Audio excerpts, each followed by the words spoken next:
Y el uso de la palabra, le cedo el uso de la palabra a Ángela Crowdy, secretaria ejecutiva adjunta de la CICAD. Ángela, por favor. Muchas gracias, José Luis. Buenos días y buenas tardes. Mis saludos y bienvenida a Marta Torrado de Castro, concejala de Servicios Sociales del Ayuntamiento de Valencia, España. Mario Zapata, asesor regional de alcohol y consumo de sustancias en la Organización Panamericana de la Salud, representantes de los Estados miembros de la OEA, representantes de la sociedad civil, amigos y colegas. En nombre del embajador Adam Nam, secretario ejecutivo de la CICAD, me complace darles la bienvenida al seminario web de hoy, organizado en colaboración con el Ayuntamiento de Valencia, uno de nuestros principales socios, a quien le agradezco su apoyo y excelente disposición para llevar a cabo esta actividad. La CICAD es el órgano consultivo y asesor de la OEA en materia de drogas. Sirve como foro para que los Estados miembros encuentren soluciones al problema de las drogas y les brinda asistencia técnica para aumentar su capacidad para contrarrestar los desafíos relacionados con las drogas. Responder a este problema requiere un enfoque integral, equilibrado, multidisciplinario y con base en la evidencia científica. Evidence-based approach that deals with drug use as a public health issue with full respect of human rights and fundamental freedoms. The strategic the hemispheric strategy of OAS, approved by consensus in 2020 by member states, and its plan of action emphasized the principles that we have just mentioned. The strategy lists the essential elements of drug demand reduction, among which environmental prevention is key, which seeks to reduce drug use by changing regulatory situations in communities. And this is stated on the macro level by means of physical, economic, and legislative changes, and then by means of norms and laws that are applied in different environments, for instance, community and school. Through the implementation of policies and environmental prevention, we can limit the exposure to non-healthy conducts or risky conducts and behaviors and promote healthy ones.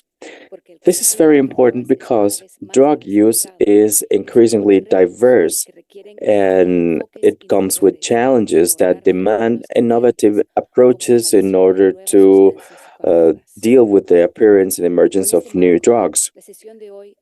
Said this, the session today will focus on success stories around the world in order to protect the health of the population, including new consumption ways such as e-cigarettes, which are used for polyconsumption and turn out to be very attractive to young individuals.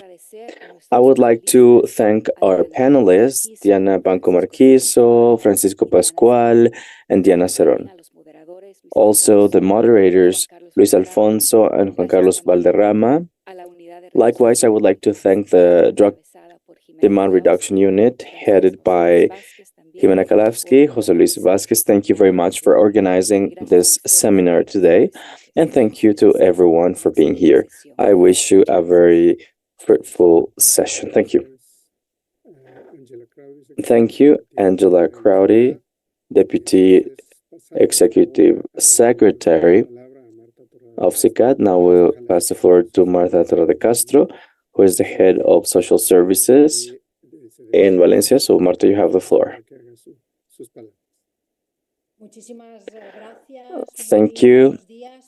Good morning, ladies and gentlemen, and good afternoon to everyone here on this side of the world.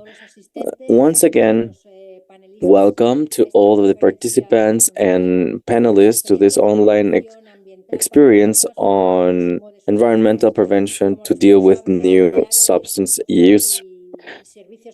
And as the head of social services at the City Hall of Valencia, I would like to deliver our greetings from Valencia. And I would also like to tell you that I'm very satisfied to be part of this event organized in collaboration with CICAD OAS WHO and WHO.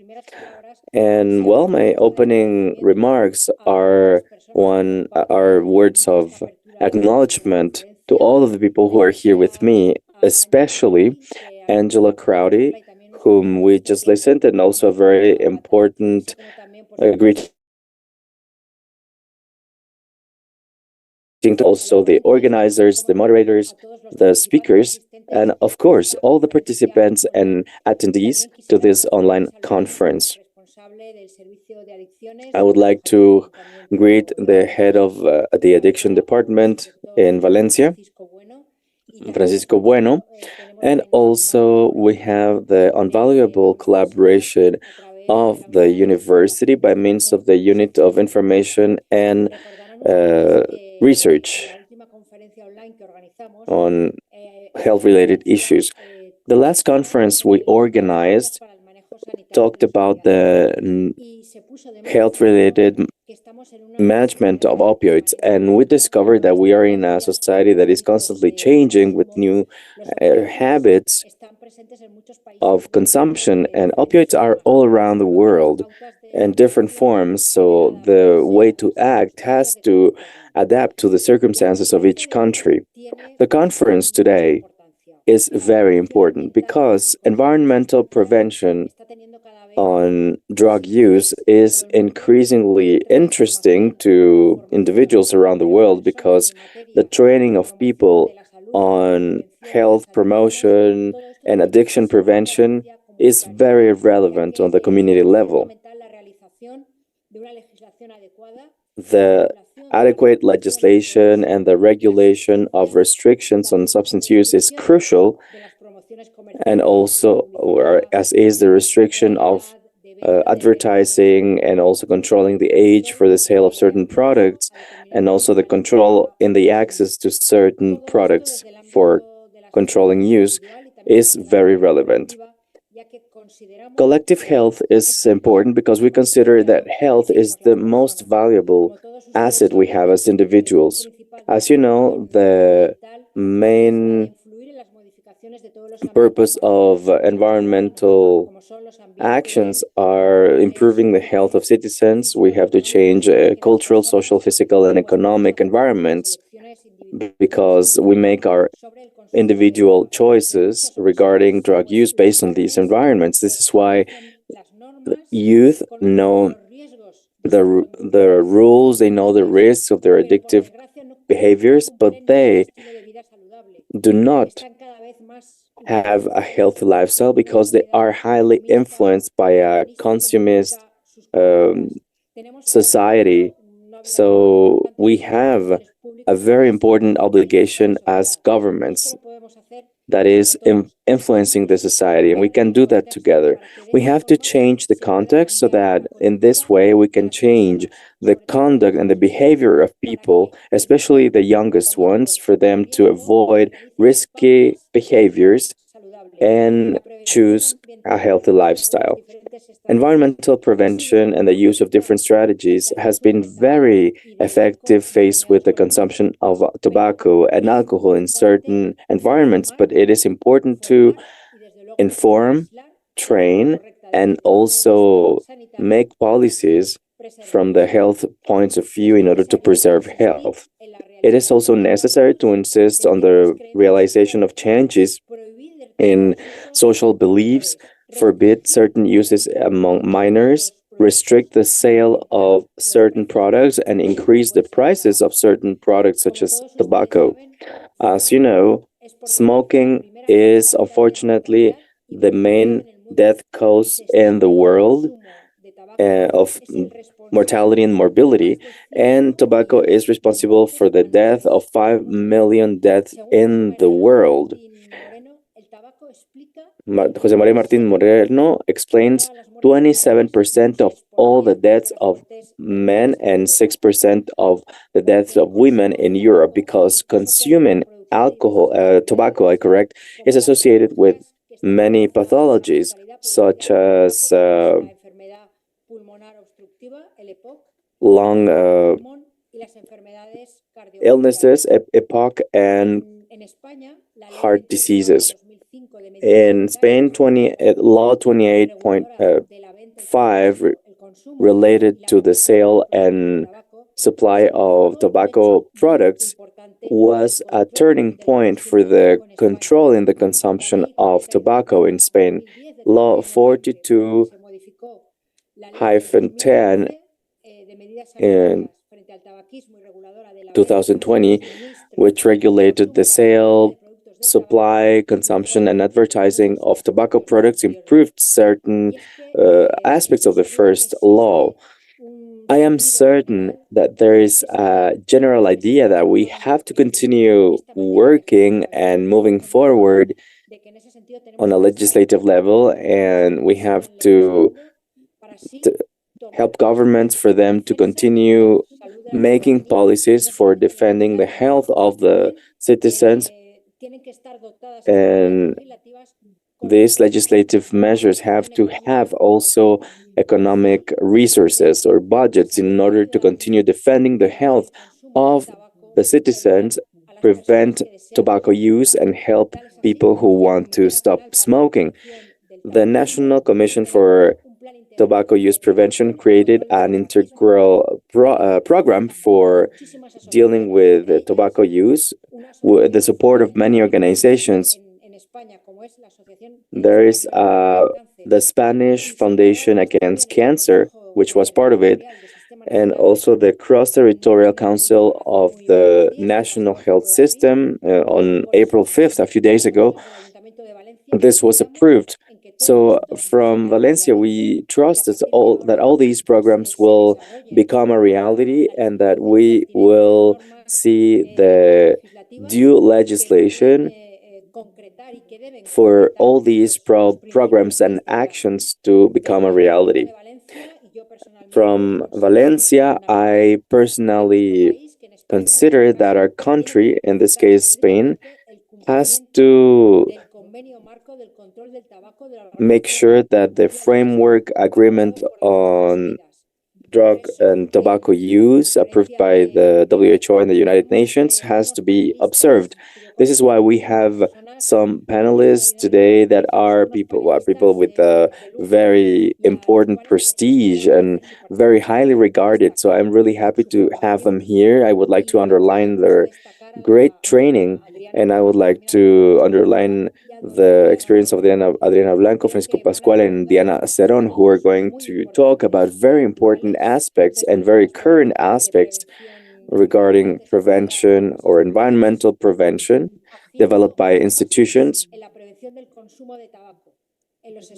emphasizing tobacco use, smoke-free environments, new ways of consumption and use. I'm certain they're going to talk about all these issues, and I think it is our obligation and our duty to train, to inform, to promote health, to promote healthy environments, to strengthen all support programs to address all the legislative tasks. And we will be there as Valencia City Hall and Mayorship to support you. And I would like to close by saying that this online conference will be of great interest to all of you.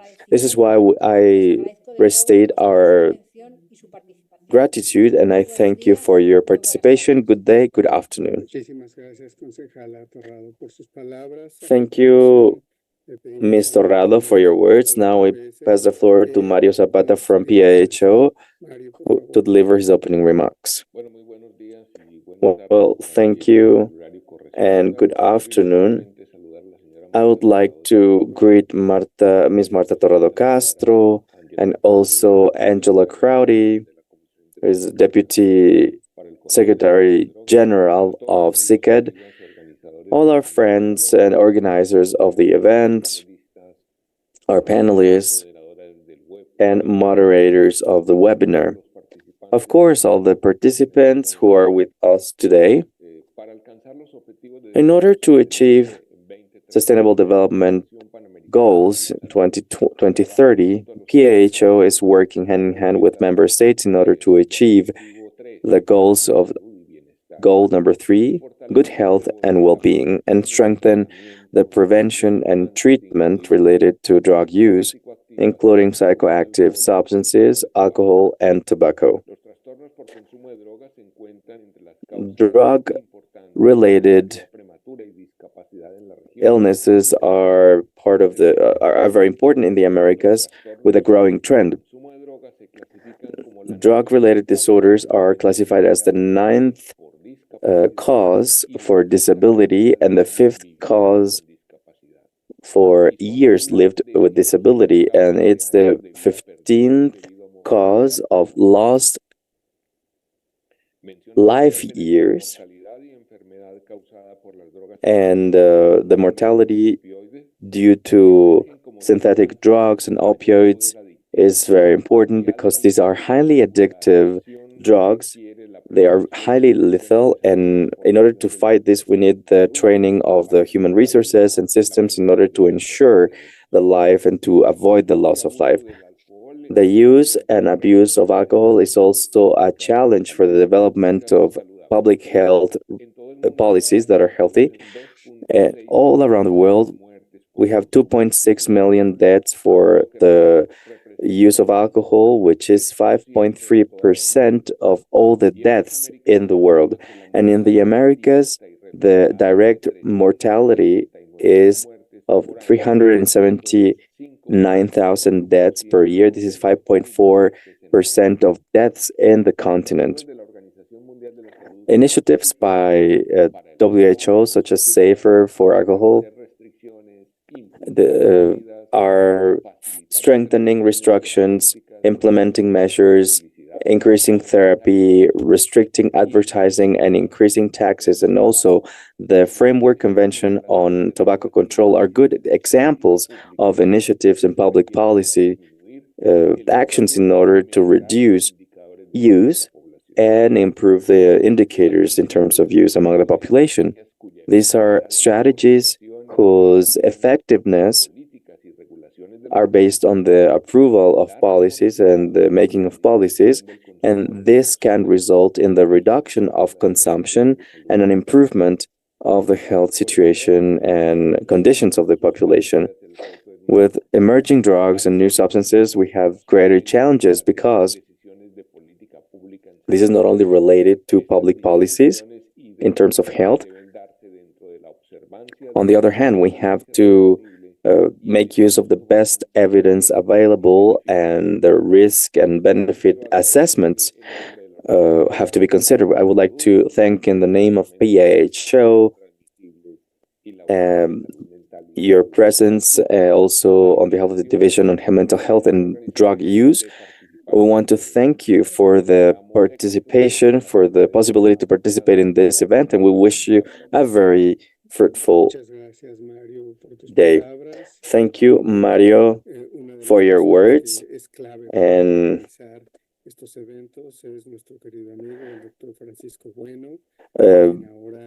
Francisco Bueno is someone who is very important for the organization of our webinars. Dr. Bueno, please go ahead.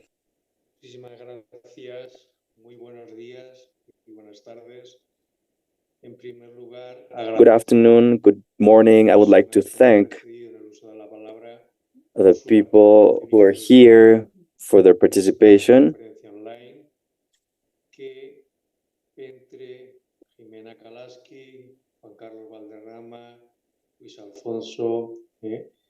Y José Luis organizamos, estudiamos, preparamos con bastante. So we have been preparing this.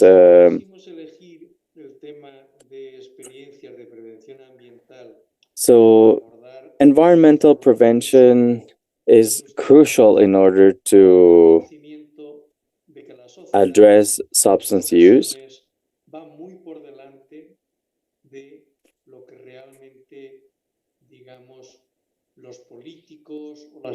And this goes beyond what politicians and institutions can detect as a problem. For many years, we have been creating prevention programs, training people in schools, also in the community. And in spite of all this, we see an increasing numbers of people with risky behaviors. People continue using drugs and people continue to adopt not very adequate behaviors. Unfortunately, the society never reacts in the right moment. And as we said a few years ago, well, we were wondering what the chemical composition of vapors was, and the cartridges, and all the new ways of, heating tobacco, etc.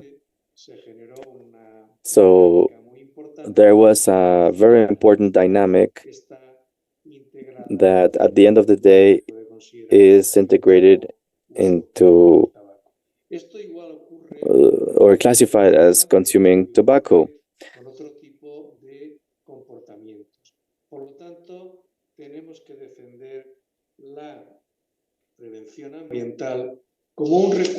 So we have to defend environmental protection in order to protect the health of people.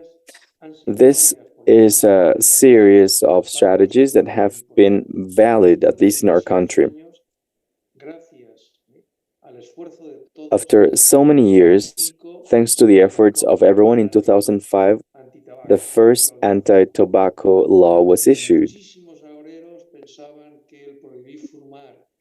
Many people thought that forbidding smoking in certain situations would cause a horrible problem in the society. Well, it wasn't the case. Society adapted and, well, we started restricting the use of cigarettes in many spaces. I can tell you my personal experience in Valencia. Before this law was approved in 2005, because we created smoke-free spaces. And we started by banks. We said, okay, we proposed banks to adhere to our program. We talked to the chambers of companies, to unions, and we started creating smoke-free spaces. Then we started saying, okay, if you don't smoke in supermarkets or in shopping malls, why would you smoke at the bank? And it was a success. Just as it was a success to forbid advertising of tobacco and alcohol within 200 meters of health facilities, schools, etc. That's what I'm talking about when I say environmental protection.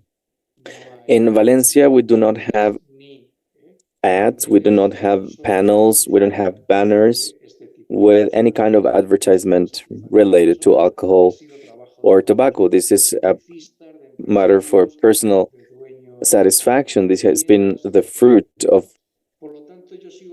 year-long activities of our team in Valencia.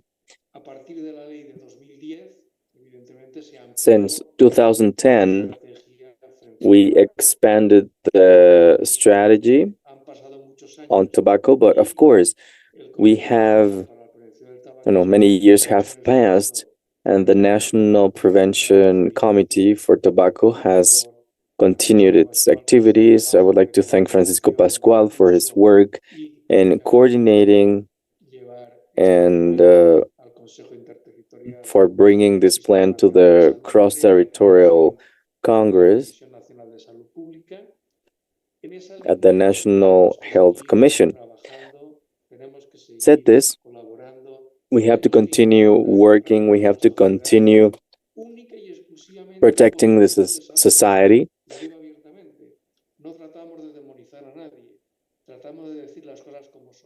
And we do not try to criminalize anyone, to demonize anyone. We try to tell things as they are.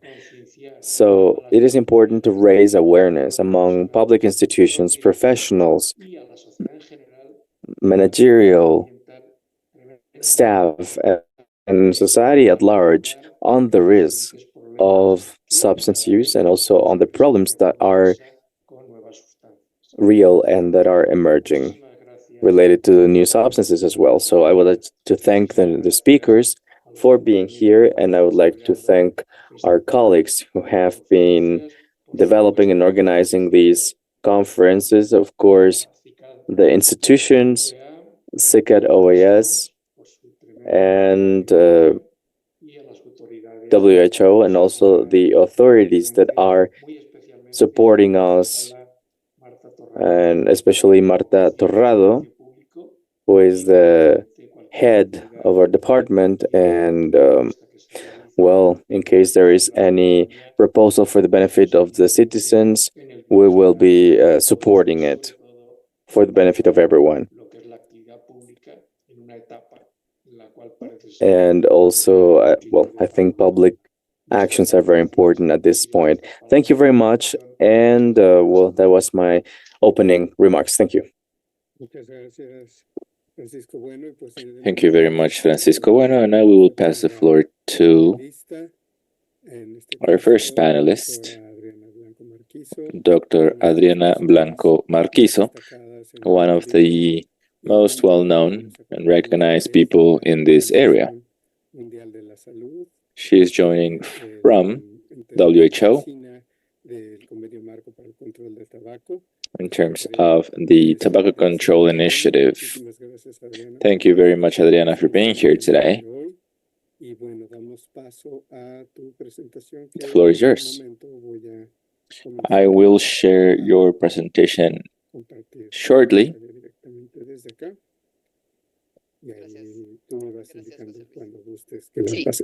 Muchas gracias. Y realmente quiero decir que haber Thank escuchado you very much, Jose Luis. And having listened to my previous colleagues, I agree that this is a very important event. I am not as young as you can see. I remember when there was no line between legal and illegal drugs. I always thought that treating drugs as a whole category was actually more useful. That would allow even for illegal drugs to stop with this stigma, because addicts are addicts in general, and it's just that they are addicted to something that's easier to get. So the fact that we have people from politics and from policymaking and from academia is great, because we can see that these problems can be solved from an environmental problem. And I believe that we are following the core ideas of the Ottawa Convention in terms that we need to make this as easy as possible for people that are in this situation. So thank you very much for this invitation, and let's move on to the next slide. I will present in Spanish, but just to make it a little bit easier for everyone who is an English speaker, the PowerPoint will be in English. I will leave the acronyms in English because otherwise I would get very confused. So when I talk about ENDS, which in Spanish would be CEANS, which are the electronic systems of electronic nicotine, I will keep the English acronym because it's just here, and this is actually my daily use of these acronyms. Let's move on to the next one. Okay, so echoing my colleagues, we started working with tobacco first. However, since this problem is based in a multimillionaire company that is not at all decided to stop gathering or collecting their economic benefits out of this, they are generating new products.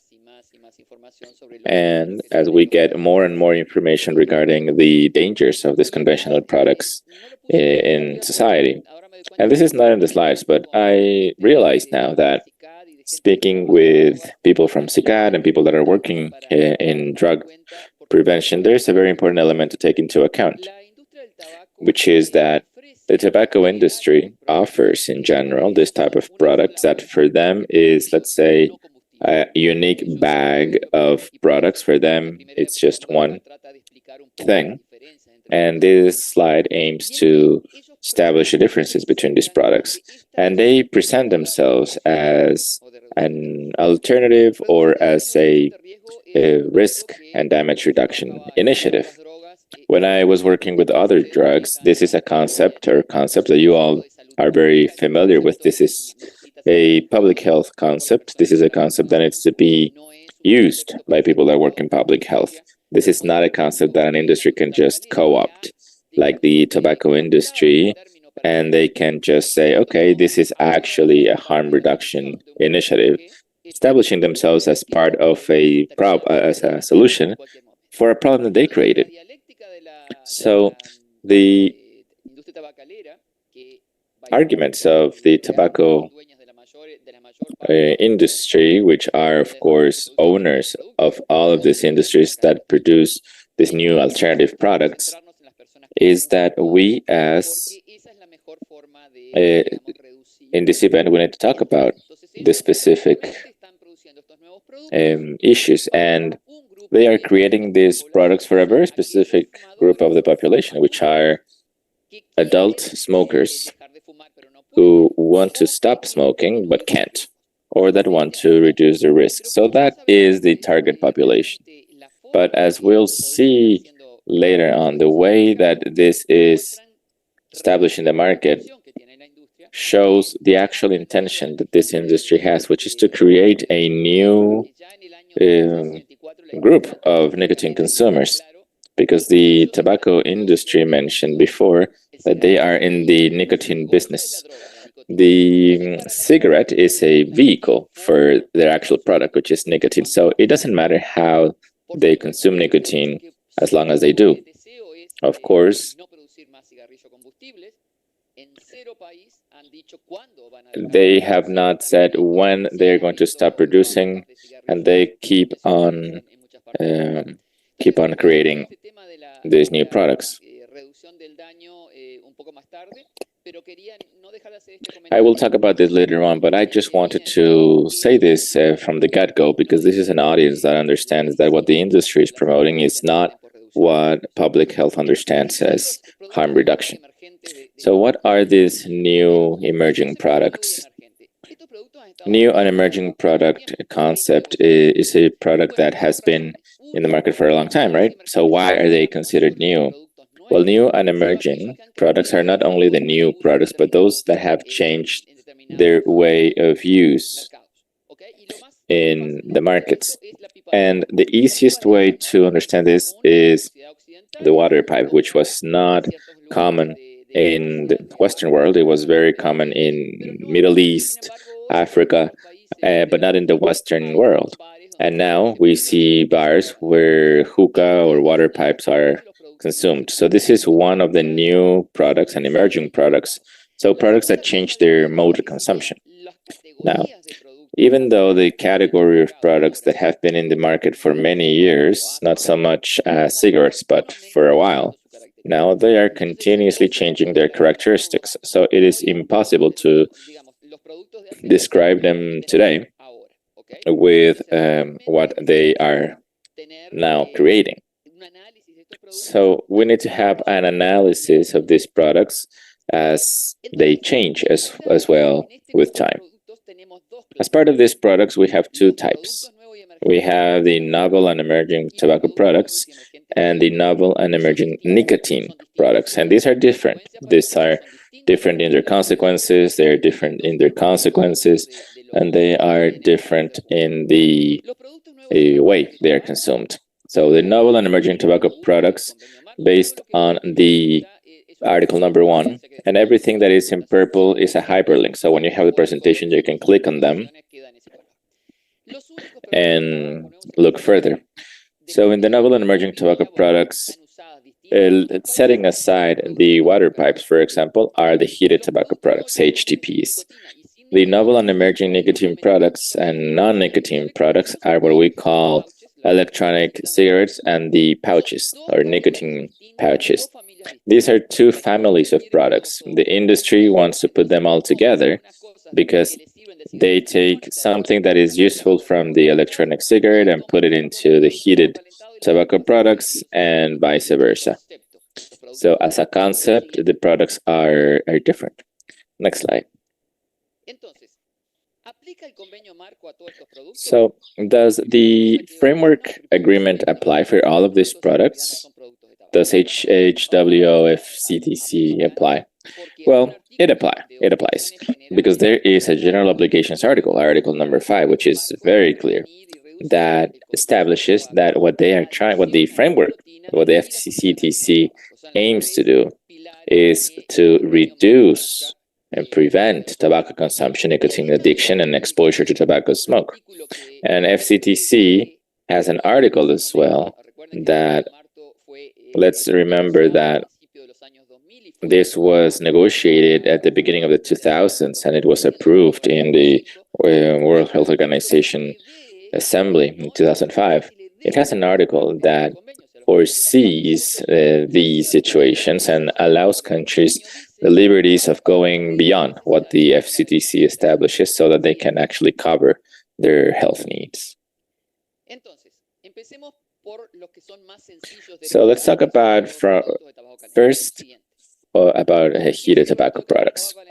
What are these heated tobacco products? It's very simple. This is an electronic device that heats up a small cigarette, just to make it simple, which is introduced in the device.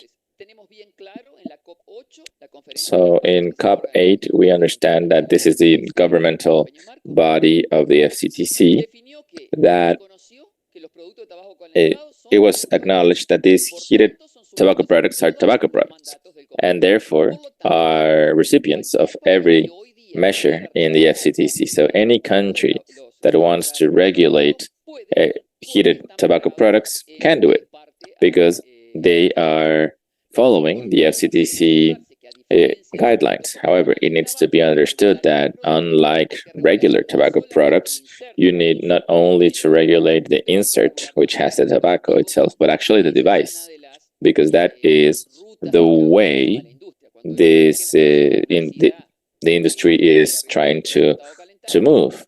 When they talk about tobacco products, they say that they are only, for example, marketing the device, not the actual tobacco, which is not true, because the device has no other use than actually inserting a tobacco product. It's like saying that pipes are being promoted without tobacco, but the pipe, I use it for smoking other substances, right? So I will not go in depth with this. What do we have to do here? We just have to apply the FCTC. So two situations that could be interpreted based on this idea that the industry has, that these two products need to be used as something to reduce damage, are the following. Are they safe? No.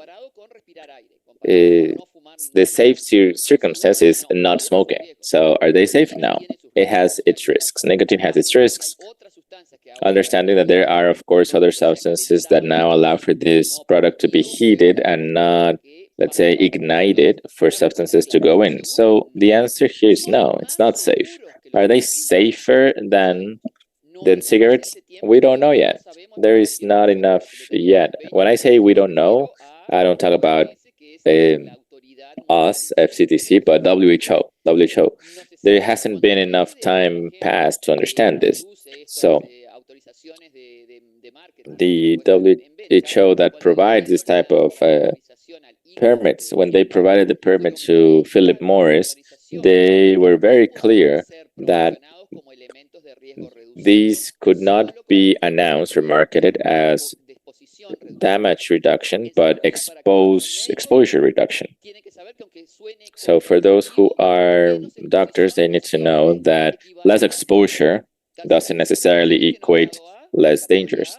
For example, cancer-provoking category 1 has not exception. You can have a little bit or a lot, but even so, it's going to have more or less the same level of risk. So this is what the industry manipulates in their arguments. And even though the US is not part of the FCTC and the FDA authorization is from a national standpoint, without any obligation to any other country, during the different stakeholders conference that we had in February in Panama, it was mentioned a lot. We were saying, no, why? FDA mentioned that they are risk reduced. And the argument from the FDA is actually public. You can download it and read it. And it is very clear what the industry can and cannot say around this authorization that they have around these heated products. Now let's talk about the electronic cigarettes. Okay, there is a lot of variety here, much more than in the other products, because there are some of them that look like traditional cigarettes, to other things that are square and they have some liquid inside, all types of presentations. And each presentation has different generations. So you have 1, 2, 3 generations of one specific product.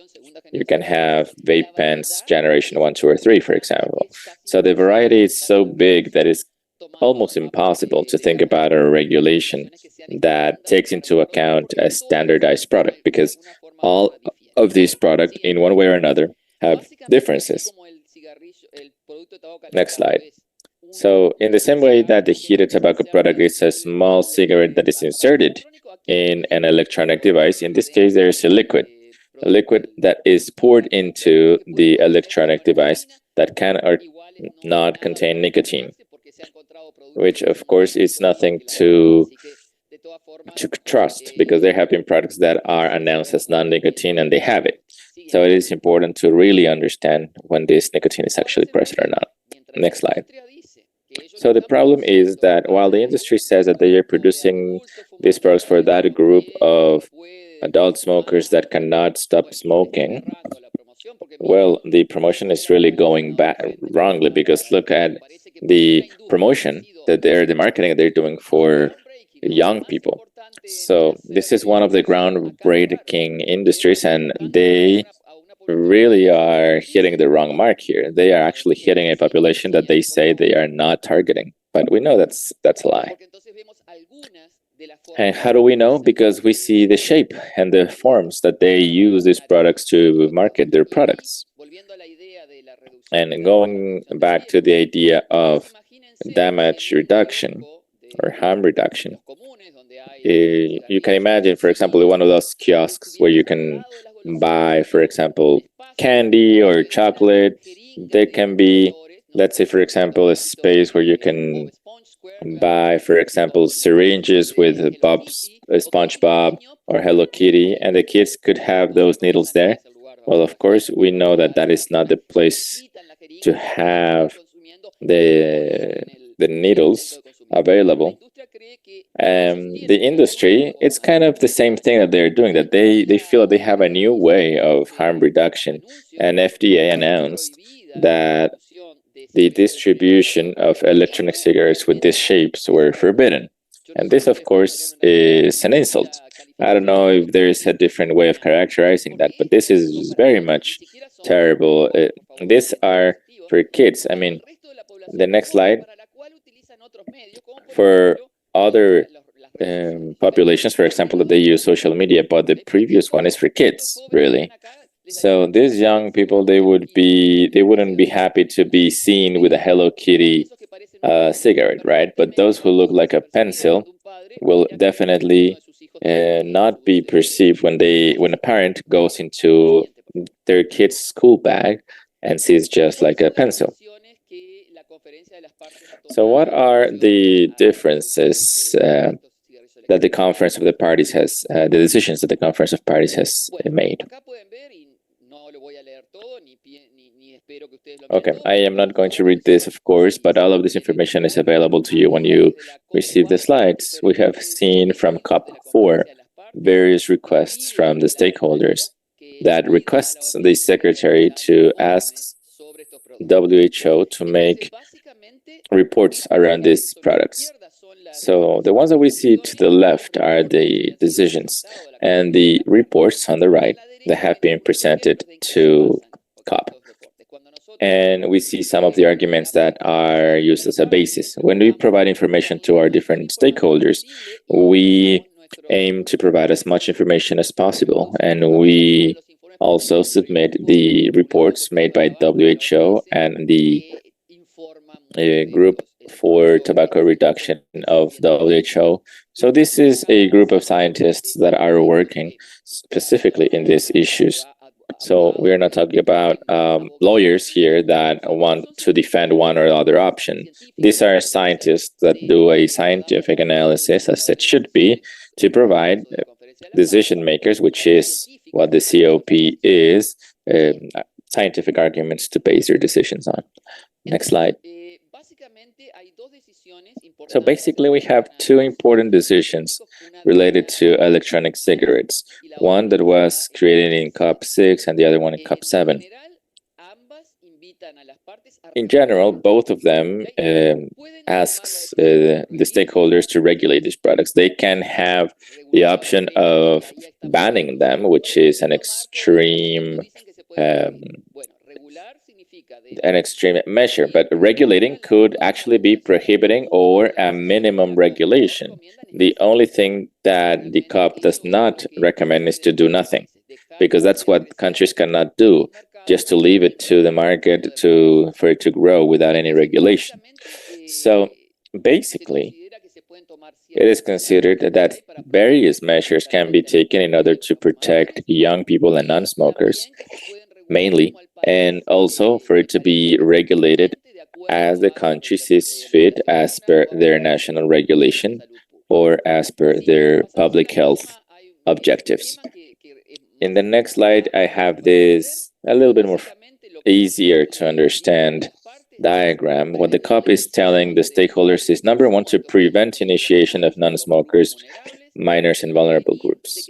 Also prevent the use of unproven health claims being made for ends. Also minimize health risks for end users and protect non-users from exposure to their emissions. And finally, to protect the tobacco control from all commercial and other vested interests related to ENDS, including interests of the tobacco industry, because many of these products, as mentioned, are produced by the tobacco industry. And some of the groups that work in creating this type of products also are in relationship with the tobacco industry. So this is an invitation to the parties to consider prohibiting or regulating these products, including them as tobacco products or medicinal products, consumer products, or any other category that the country considers to be appropriate to meet their national policy and their public health objectives, as mentioned. Okay, let's talk about the new and emerging nicotine products, which are the newest ones. Nicotine pouches, for example. Some people think that these have been used before, but now we have a whole new generation of nicotine pouches that you'll see now. Many of them have synthetic nicotine, and this allows for greater manipulation of the concentration and the availability of this product. Despite it being relatively recent, the sales are growing really quickly. There's not a lot of information here. I understand that WHO will aim to include this in their surveys, but so far they were not included in all of the countries yet. The data about the effects of this specific product is not very plentiful. We understand that it's very similar to this snus product. It has enough nicotine to initiate and maintain an addiction.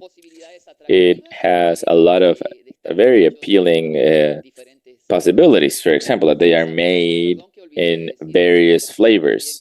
And something I forgot to mention is that something that actually makes it very attractive and appealing for people, there are thousands of flavors and any kind of combination for people to feel attracted to these products. This is something that they have tried to limit, and the industry's argument is that they are adding those flavors to appeal to adults.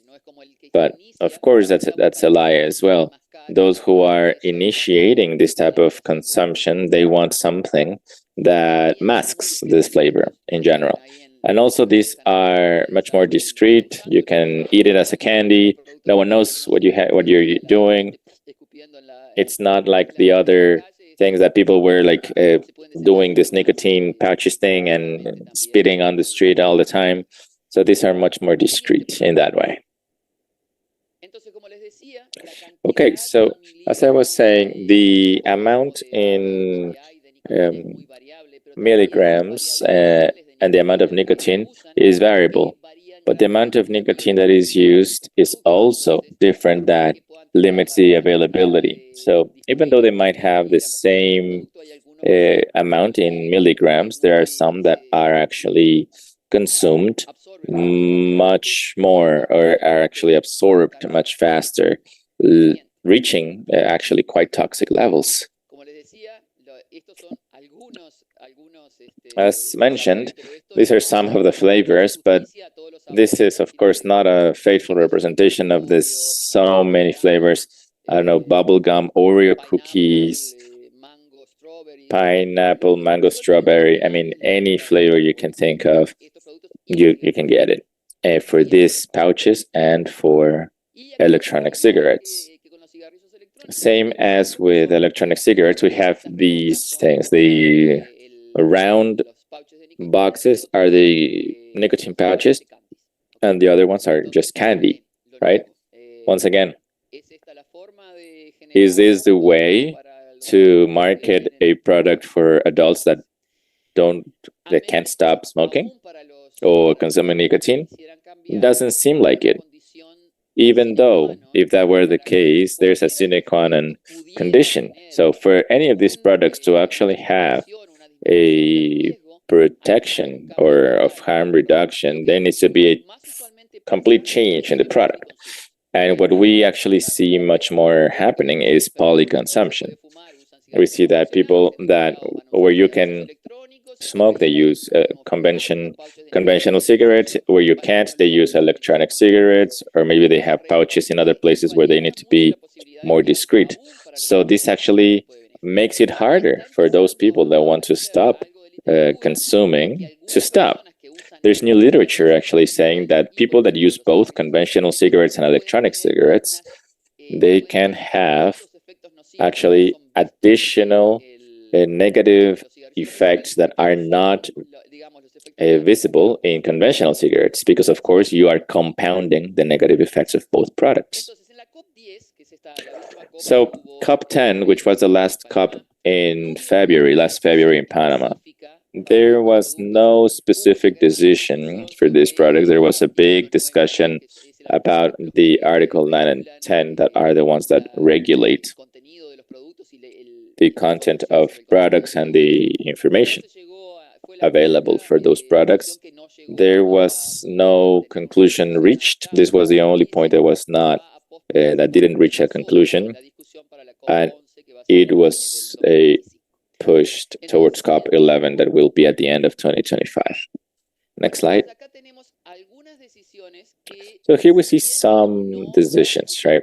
That even though they are not a decision for this product, they can refer to these products.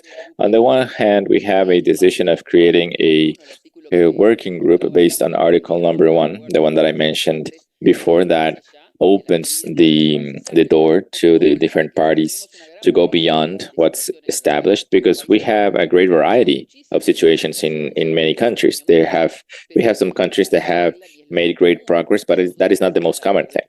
We see other countries that are very much delayed. So for those countries, they need to continue finding what to do now that this FCTC has been implemented, not 100%, but in its greater part. What can they continue to do to reduce tobacco consumption? Also, the future measures around tobacco control, we see preventative measures as well, as Article 5.2 of the agreement establishes. Tobacco consumption, addiction to nicotine, and exposure of tobacco smoke. There was another proposal as well in order to continue working in the Article 18, which is the one related to environmental effects. Yeah, Article number 17 talked about the cropping of tobacco. Article 18 has not been very well followed. And of course, today more than ever, the environmental issues are definitely important to be considered. We have a simultaneous discussion in terms of the management of plastics and microplastic, and understanding that the filters of conventional cigarettes are 100% plastic and are completely useless. They have absolutely no mission in terms of health prevention problems. This was one of the other measures that the industry is taking to tell people that, oh, we are now filtering. Even with those filters, 8.7 million people die from the combination of the exposure to tobacco. So those filters are not being very effective, obviously. Second, all of the manufacturing and the disposal of these products have an impact on the environment in terms of unnecessary use of water, pollution of the air, of the soil. So there's a call here to continue analyzing, and there will be a literature review as well at this point. But of course, not only do we need to focus on searching information for conventional tobacco products, but as well in the use of batteries, for example, plastic cartridges, the metals that are included. So this will be much more than conventional cigarettes. Also, regarding specific guidelines from Article 13, which are a complement to current guidelines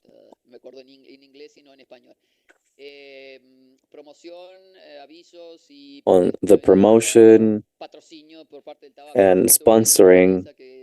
Sorry, I'm missing my words in Spanish because I speak so much English. So also the appearance of these conventional tobacco products on social media, or also when streaming movies, is also related to the limitation of the appearance of tobacco-related products in advertising, as long as they're not patches or any other product that will replace smoking. And at last, the report that was produced by WHO related to Article 9 and 10 included in that report nicotine pouches, which showed that there are recommendations that can be made in order as regards the use of these products. This report was accepted by the parties and it can be used. It can be consulted when you want to see the science behind the guidelines. Next.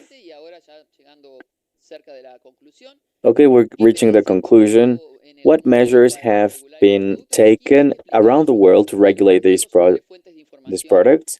I have 3 sources of information here so that you can see what we know about these products. As we said, if the products fall under the definitions of tobacco-related products, and they should be regulated under all the mandates of the Framework Convention, the interesting thing is to see how countries have written their own legislations.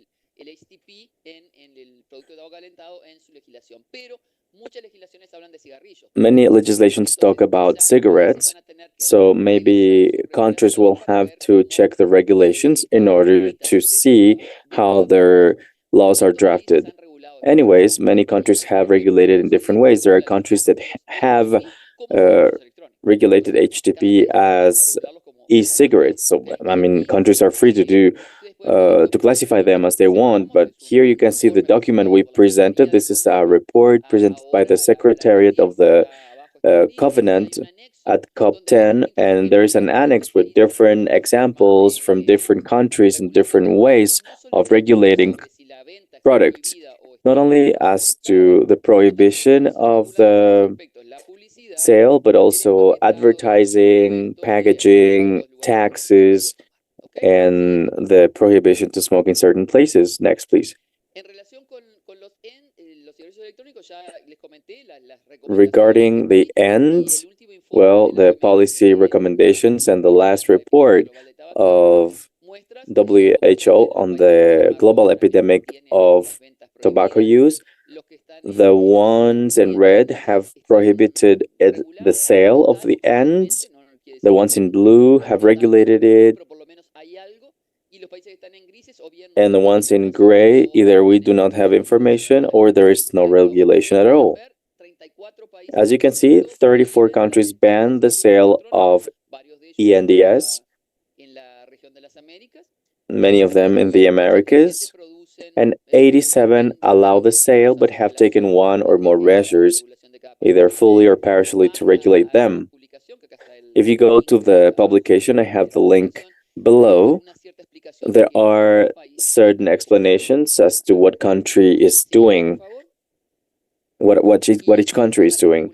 Next, regarding the regulation of nicotine pouches, well, we have a working group on the regulation of tobacco at WHO, and there's also a link underneath.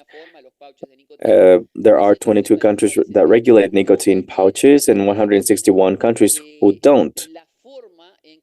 And here we can see the description of the regulation, and if you go to the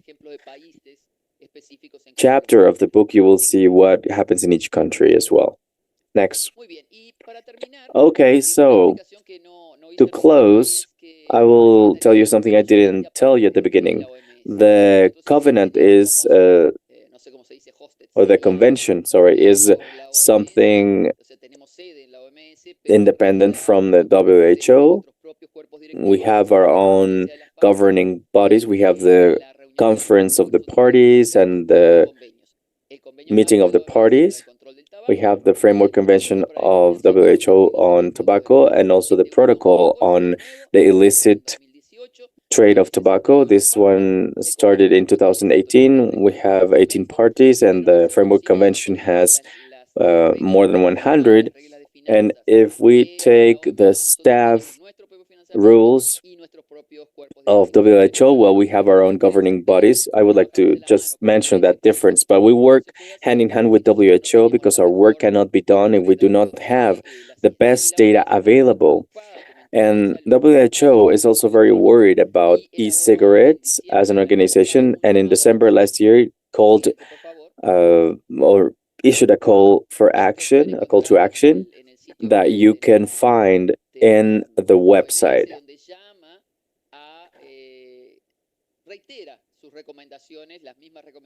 It restates its recommendations and calls on the governments to take control in order to protect youth. The problem is that children, we do not know what will happen after 20 years. These products contain a solvent. What happens after 40 years of inhaling that? We do not know yet. What happens after 20 years? We do not know yet. So, there are many things we do not know about e-cigarettes, and we cannot say, at the beginning of the 20th century, we didn't know much about tobacco, and now we know what happens with tobacco. So the same could happen with e-cigarettes. Just quoting WHO Director General, he says, history is repeating itself. The industry talks about harm reduction, but what has got harm reduction to do with children? And we have to see whether harm reduction is an actual possibility when consuming such a substance. Well, that's all. Thank you very much for your attention. Thank you. Thank you, Adriana. I do not know what to tell you after this very articulate, thorough presentation. Well, I can only congratulate you for this presentation. We cannot stop thinking of cannabis when I hear you speaking, because the story repeats itself. The experiences of regulated cannabis has been a sort of eclipse to all these things. So the medical use of cannabis has eclipsed the potential risk of a toxic product. So the industry doesn't want to commit the same mistakes and lose a market. So what would be the recommendations that your office could issue or give us in order to avoid past mistakes?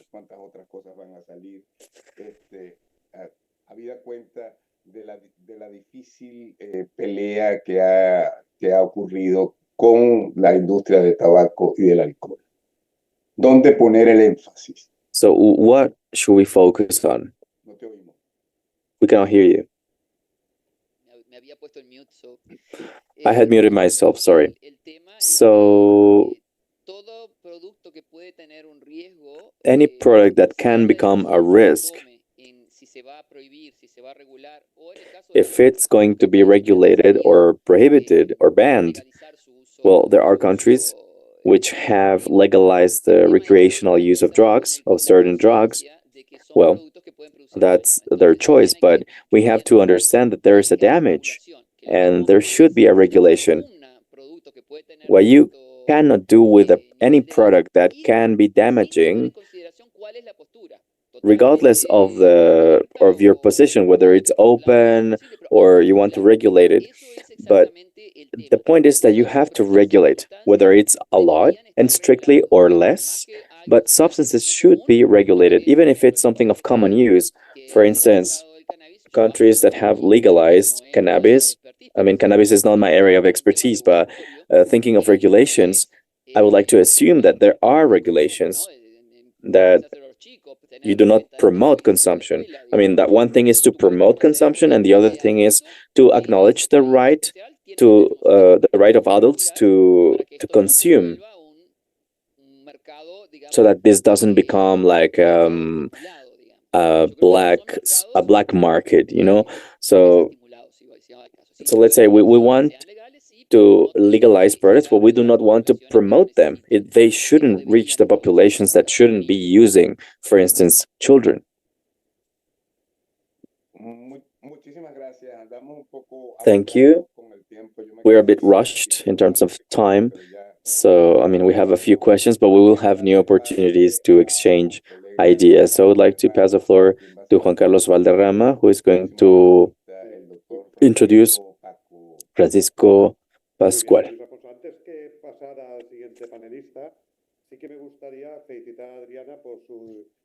Before introducing our next panelist, I would like to congratulate Adriana. Congratulations on your presentation. I have a question. I was very surprised by the idea of prohibition in the Americas and in other countries. So why is the Americas so intensely regulating? Is it a commercial issue? Is it a specific policy? Why is this reaction to be seen among the Americas? Well, I have to declare my conflict of interest. I worked at the PIHO for 15 years. I have always thought that the Americas is very advanced in terms of controlling tobacco. So there are countries that have been pioneers in controlling tobacco, and they try to take the measures to treat them very seriously. So not all countries are aware of that importance, but the level of awareness in Latin America is high in general. So the Spanish and Portuguese speaking of the area of the Americas is free of smoke. So that shows that there is a level of consciousness, and that has taken countries such as Canada and Brazil to forbid these products directly, because we went through this with tobacco. So you cannot just launch into the market something that's addictive if you're not sure of what's going to happen. You shouldn't do that, because we're seeing what's happening with the youth. Well, thank you, Adriana Blanco, for this answer. And now it is an honor to introduce our next panelist, Francisco Pascual Pastor, also known as Paco Pascual, who is a surgeon and doctor.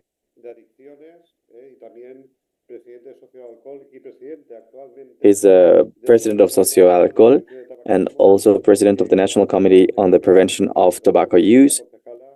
And he has been working with the counselor, and he will illustrate us on the use of tobacco. Pascual, please go ahead. Thank you very much for your invitation.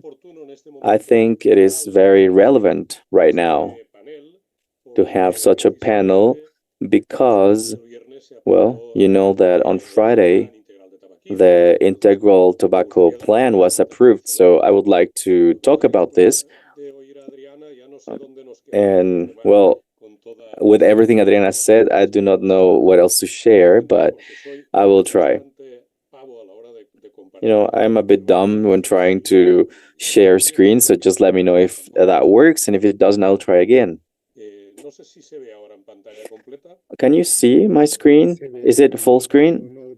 No, we do not see it as a presentation, we just see it. Can you see it now? No.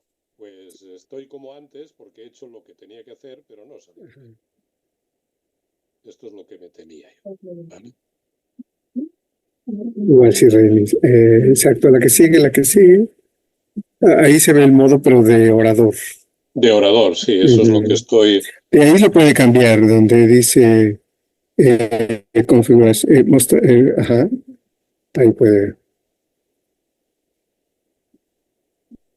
Probablemente ahí quedó perfecto. Vale. Pues okay, that works now.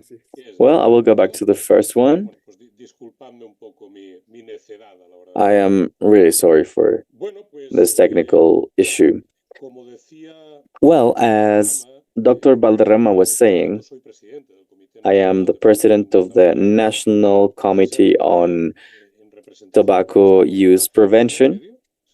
Do you see a small image in the middle? Well, I represent Sociodroga-Alcohol, the National Committee on the Prevention of Tobacco Use, CNPT, gathers 47 associations related to pharmacy, nursery, oncology, medicine, respiratory illnesses. So it represents all the concerns that are related to tobacco use. When you said in the presentation that, CNPT is not the creator of the Integral Tobacco Plan, I think we should say things as they are. So the ministry has done this, and we have been only accompanying, and you already mentioned this. We want to potentiate scientific evidence so that what comes out of the Integral Tobacco Plan can become a legislation, and I prefer to say regulation than ban, because we're not banning people from smoking. Maybe we should, I don't know, but we're trying to regulate, and that's the important thing. We want smoke-free spaces, so we're working on that. In that sense, please, I cannot even see my slides from here, but when we're talking about environmental prevention, well, we talk about this. We are trying to prevent, we talk about community prevention, selective prevention, but also we try to establish a series of principles that can become or turn into regulations to try to reduce this, in this case, the prevalence or the incidence of tobacco use, and also the mortality triggered by tobacco use and all its derived products.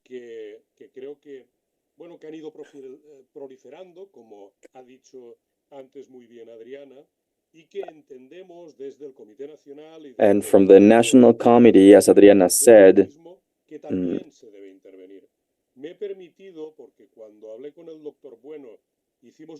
so when I talked to Dr. Bueno, we compared tobacco with alcohol, and we thought we could include a slide on that as well. Okay, these are the WHO data from 2023, knowing that tobacco kills half of the people who use it and do not decide to quit it. It kills 8 million people a year. 1.3 million are people who are exposed, are passive smokers. 80% of the 1.3 billion smokers live in middle to low income countries.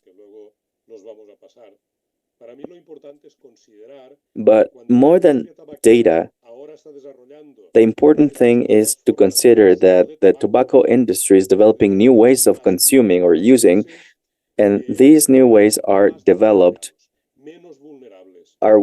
for less vulnerable, more developed countries, because, of course, tobacco industry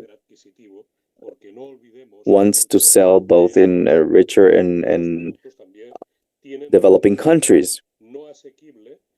Sometimes new products can be more expensive, so the industry knows where to sell what.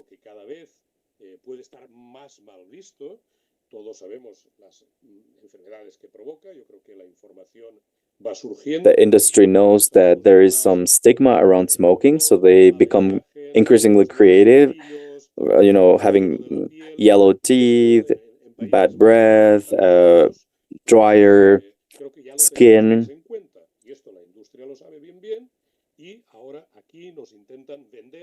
All those things.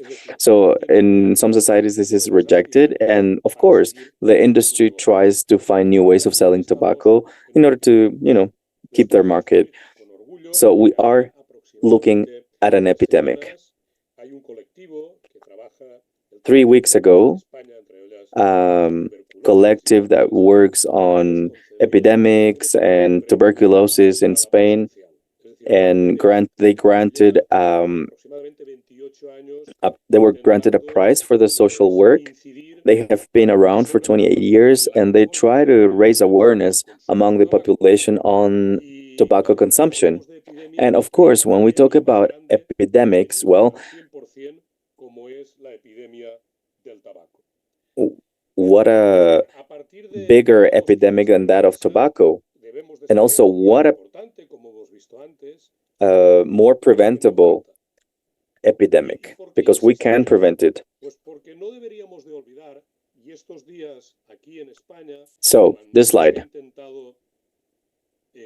External smoke kills.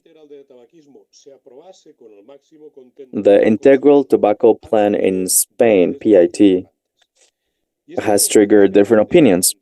And these different opinions from different sectors, well, have been the voices of the hotel industry and restaurant industry, because introducing smoke-free spaces has triggered a series of reactions. But these people who react do not take into account that being a non-smoker you can be seriously affected by external smoke. You're passively smoking, and that's already proven. And in the first line are the workers of the restaurant and hotel industry, because they are constantly in contact with the smoke of guests. So se incrementaron el número de restaurantes y se incrementó el número de trabajadores de la hostelería. Hoy, en algunas ciudades de España resulta difícil incluso reservar una mesa en una hostelería. Pero today, in Spain, it is almost impossible to smoke in a restaurant, me voy a fijar en la and even if it's a terrace. que entra, So sale del restaurante, que dentro no hay humo, pero fuera lo podría ver en la terraza y sigue respirando. Con lo cual, incluso you see people, even if there are restaurants where you can smoke outside, well, you see people that are being surrounded by smoke, even if they do not smoke, and that's something damaging. el absentismo laboral. Con lo cual, el tomar estas medidas no solamente es dañino para la So economía, it is important sino to la fortalece think of measures that yo creo que can deal with the situation. de lo que el plan integral pues se propone con el Empower de We're la talking about the Organización Mundial de la Empower Salud, of WHO, vigilar el consumo de tabaco, that is to say, the monitoring of tobacco use, protecting the population y podríamos from ir that, más allá, y ahora and we could go entraremos en beyond that, sitios donde no se debería de fumar, ¿no? and we can define other places where you shouldn't smoke. We can provide help to quit smoking. We can tell people on the dangers, the serious dangers and damages of smoking. Also enforcing bans, which is something we have faced in the past years. I mean, there are two laws that are a turning point in Spain, and of course, Spain is spear point among European countries since 2010, but this reduced the number of smokers, but we have seen that this decrease started becoming a flat line because we relaxed too much. We said, okay, we have done enough. We looked away, and we thought that after the last law in 2010, and which was enforced in 2011, updating, in addition to all the instruments in light of the new instruments to smoke, that we should update and we should include more, recent data. And this is something that we hadn't considered at the beginning, and also increasing taxes is something very important. I mean, we're reading this. This is very old. We all know this, what we have on the screen. And when we start talking about a tobacco integral plan, we talk about prohibition, about ban, and people always say, okay, but where is my freedom? And I have to tell these people that your freedom ends where the freedom of the next, of your neighbor starts. And that's something we have to understand. But the integral plan does not talk about prohibition. It talks about favoring establishments to increase also the taxes in order to promote quitting smoking. It also talks about the training of the people who have to be at the front of the program, treating people who are using tobacco. So one part of this is talking about banning, but also the rest is talking about improving health. It is important to consider that this epidemic exists, that we have a duty, a fundamental duty, because people have the right to smoke. People have the right to breathe smoke-free air, and we have the obligation to protect their health because it is part of fundamental human rights. And this is what we are trying to do, to take into account this data. And I think This is something we know. Secondhand tobacco smoke kills 1.3 million non-smokers a year. We're talking about passive smokers. And this is something our plan should consider, because there's a plan that was approved on Friday, but certain autonomous communities or people didn't agree, because regulating,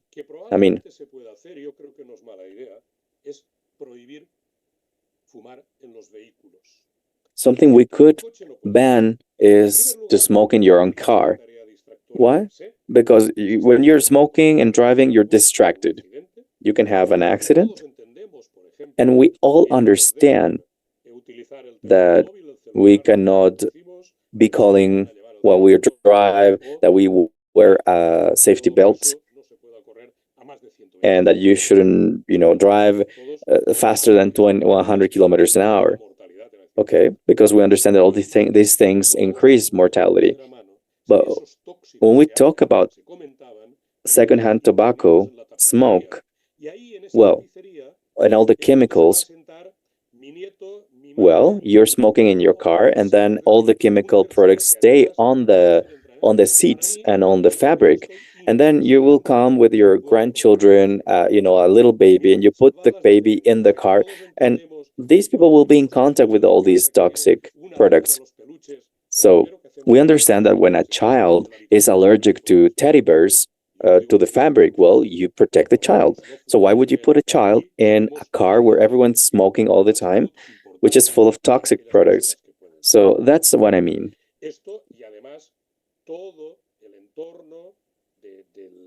And all the smoke-free environments save lives and benefit businesses and economies. So we have been hearing as well from the media. There are many opinions there that say that the government is not interested in banning tobacco. Of course, if they ban tobacco, it's not about banning, because banning tobacco would be extremely complicated due to the lobbies that exist in the lobby. So we need to go step by step. We need to do this with education, with information, with understanding, without this type of drastic measures. But let's not forget that the state is not, it doesn't benefit them in terms of tax collection from tobacco.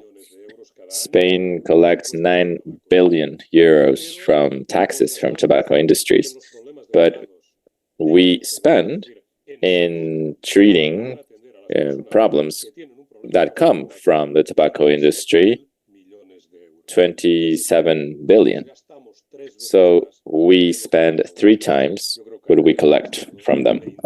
So I don't think any state would be interested in this type of bargain. Also, we understand that tobacco creates cancer, heart disease, and other deadly effects. And I like the motto for this year's Free Tobacco Day, which is to protect the most vulnerable, which are children, from this pressure coming from the tobacco industry, which I believe has been made clear with vaping and all of this type of tricks. Now, if the environmental prevention means taking certain measures to avoid consumption, let's talk about certain data here. Let's say a terrace. There is a superior damage, 5 times greater, of smelling smoke from secondhand in a specific area that is closed. So that contaminated air has up to 70 cancerogenious agents. The levels of nicotine, talking about toxic of nicotine in terraces, range from 0.5 to 5 micrograms per cubic meter. So it shouldn't go up 0.4 and we are between 0.5 and 5. Let's not forget as well that the chronic exposure to concentrations greater to 2.3, which is the average what we see in terraces, creates an incidence of lung cancer of 3 to every 10,000. So in the air of the terraces, we swallow this type of cancerogenous nicotine toxic materials. Likewise, the toxins that are 2.5 microns can be cardiotoxic and cancerogenous. We have a number of particles under which we wouldn't have a direct toxicity. And for example, in open terraces, if it's, let's say, in open terraces, you can have twofold this, and in closed terraces, it can be eightfold. So we can extend up to 2 to 8 levels, the recommended levels. And in these spaces, these terraces, in order to avoid breathing this toxic air, the person should be away of that area approximately 10 meters. So when the PEAT was approved, we were told that this was a document that was created in a very quick way, an improvised document, non-scientific, that it didn't have a justification. And after this presentation, I will show you the type of document that was created and what we have created with all the scientific evidence and how big it is. So something that actually surprised me is that what is the interest of the hotels, for example, for non-smokers to be protected? Well, Hostelería de España, one of their main partners is this, the tobacco industry. So this actually tells you that why would Coca-Cola, for example, be there, or even American Express if we pay with credit cards, or maybe a coffee company, something like that. That could be understood. But Philip Morris and the Mesa de Tabaco as partners for this hotel industry, what's the point? So the option from the tobacco industry or their excuse is just to protect the liberty. And these terraces that had a legislation with some specific constraints that are not met. We know as well that in CENFIC or the Nacional Journal carried out some surveys to understand whether this was actually accepted by the general population. And we see that up to 68% accept or would like to have smoke-free terraces. And we see, for example, in Palma de Mallorca, they decided to reduce 5% these measures in bars that are smoke-free bars. So without any kind of regulations, they offered this benefit. And the health benefits at a global level are what? The reduction of medical bills, also increasing productivity, lower maintenance costs. It reduces the obligations of the employer. And also, we've seen that in countries where this is being applied, that the capacity is the same. And the hospitality industry is using the same arguments as the tobacco industry, because in many cases there are very biased conflicts of interest, and they talk about public relations, that they have a marketing budget that would love to have, including the economy that they do, but fighting against all of that. I don't like the word to fight, but it is really a confrontation. One of the fears that we used to have is that we've always had this dichotomy between health and economy. And we've seen that this could result in a political conflict, and we are very grateful to all of the autonomous institutions for having undersigned this integrated plan that was absolutely necessary to improve health. When we talk about electronic cigarettes, of course, we know that it contains metals, carcinogen agents, free radicals that are a problem for asthma, for high blood pressure, and many of them contain nicotine, which the addiction is maintained. Then, this week, there was an article that, the article was published some years ago, but it compared the use of electronic cigarettes to stop smoking versus the use of a substitute nicotine treatment. Well, the authors of this study found this week, and they retracted from all of their conclusions, because where they said that their electronic cigarettes were better, they are now retracting those conclusions. Why did they publish that in the first place? I don't know. But this is something that is being worked on since 2021. There was also a plan for interests. Again, and likewise, when this was created, there was a government plan to bring this in public.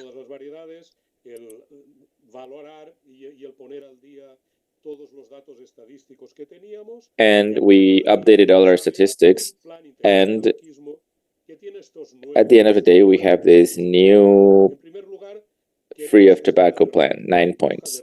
We would like this to have a clear route of action. The second point would be to have the labeling in a more neutral and generic way, but there are many studies that actually also establish this in terms of the incidence of this type of positive results that we see in the labeling.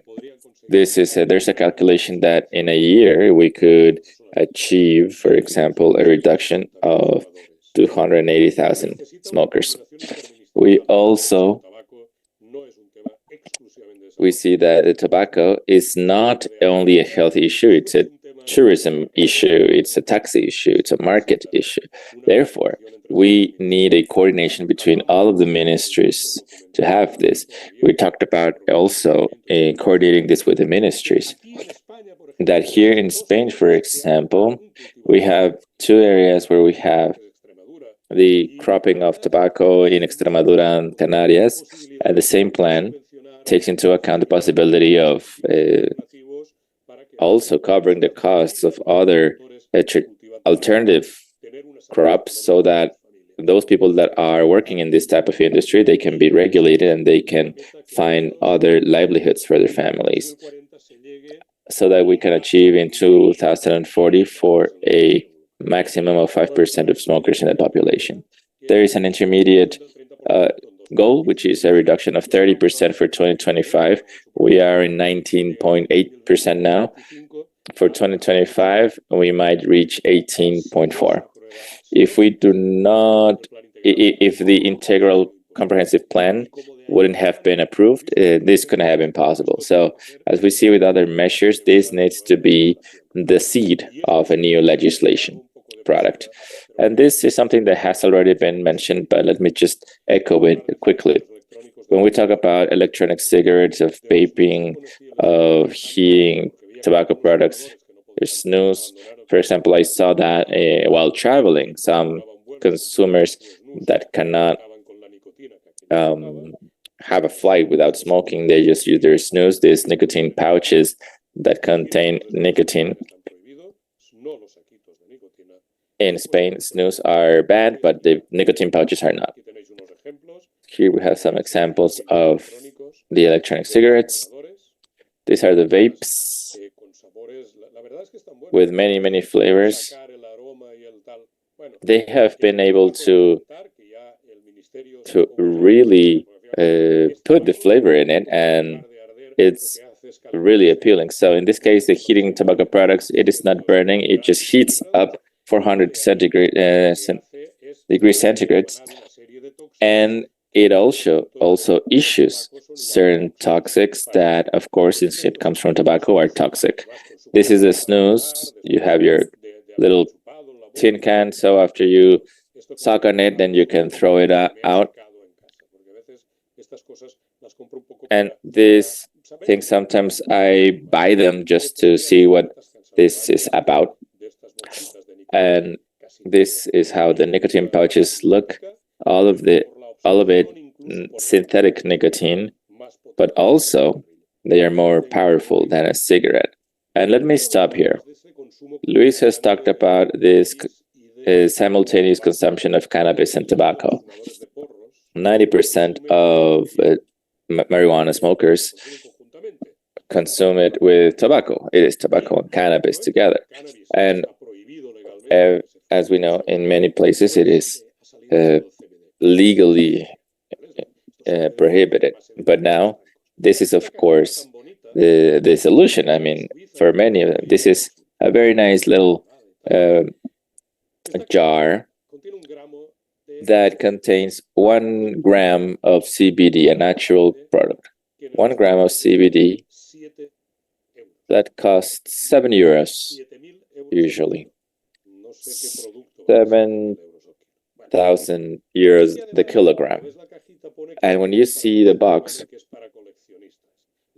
it says that this is not for human consumption, and it's just for collection. And this is another way of playing the game, of course, because, of course, this is actually consumed by people.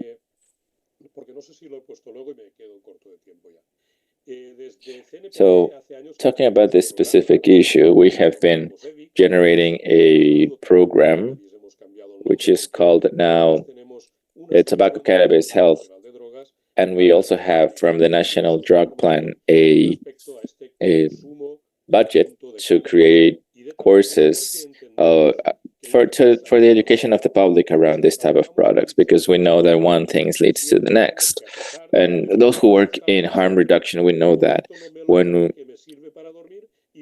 we talk with people about this, they say, okay, no, I don't take away the CBD because that helps me sleep, but they continue smoking the tobacco as well. So third-hand tobacco, I've mentioned before.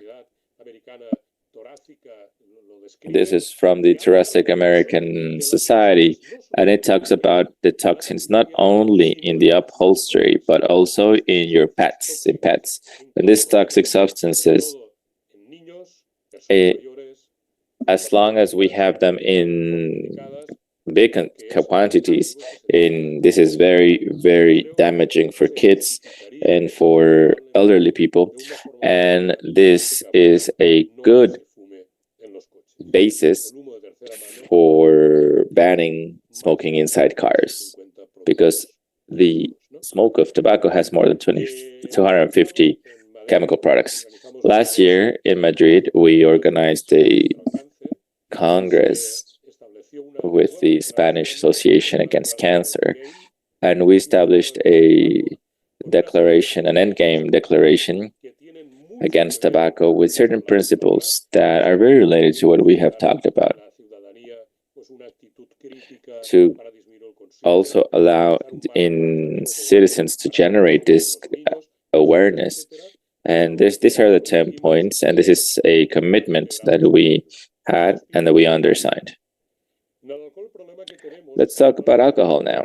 What we have in the National Strategy Against Drugs 2009-2016, it also mentions how to improve the guidelines on alcohol and minors. I assume you know Mariano Rajoy.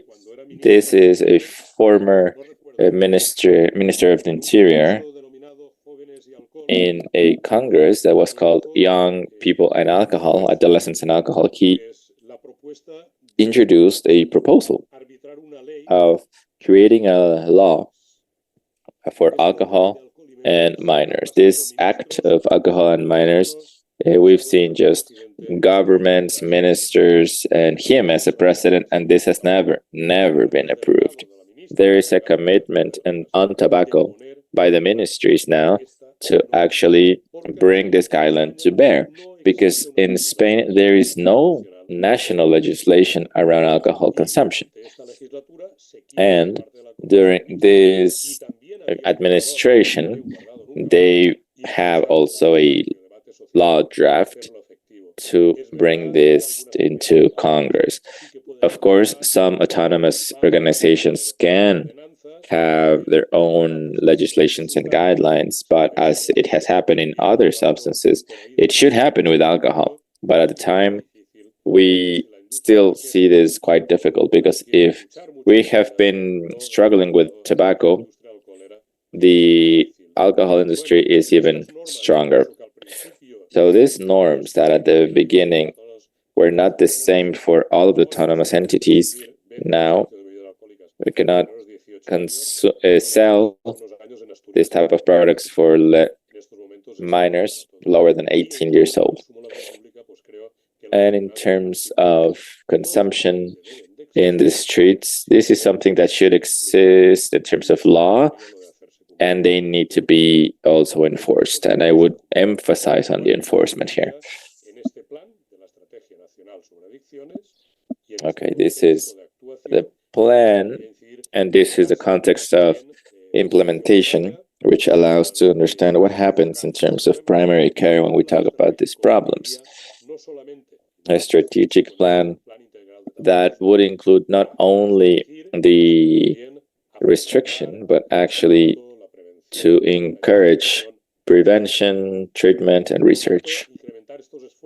Therefore, to increase these measures against the sale of alcohol to minors should be something that all of the various institutions, agencies of the state should be involved in. And of course, to have a legislation would be extremely important, because if there is no law to back this up, nothing would be achieved. This, what I'm showing here, is from the National Strategic Plan. Here we see a strategic objective to establish a comprehensive guideline in relation to alcohol and minors. We've seen many years go by, and this has not happened. And actually in January, this is a piece of news from El Mundo, seems to be the case that this initiative, this law initiative, is moving forward, and now it is being analyzed. And now, I know that I've talked about alcohol a little bit, but I'm extremely worried about this. When I worked here in '97, and we were working with alcoholics, we saw that based on these measures, many people stopped consuming, and we would see, okay, these people are not going to die due to cirrhosis or liver cancer, but they would die from lung cancer. So we need to treat addicts in a comprehensive manner. That's the message. Thank you. Thank you very much, Dr. Pascual, for this presentation. And now we move on to questions.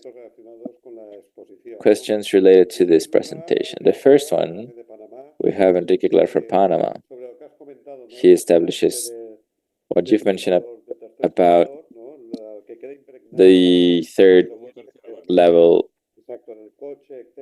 smoke, that smoke stops in the car or it's impregnated in the upholstery. Are there any studies about that? There's another problem around the environmental issue in terraces, but also inside houses we have the same problem. We might have a terrace next where we see smoke from other smokers coming into our home. Can you talk about that effect?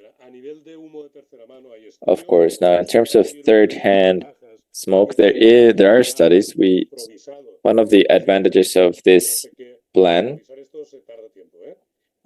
that we have been working very strongly in creating this plan, which it includes, it has a section of very important bibliography. Is this public? Not yet. We have two issues here.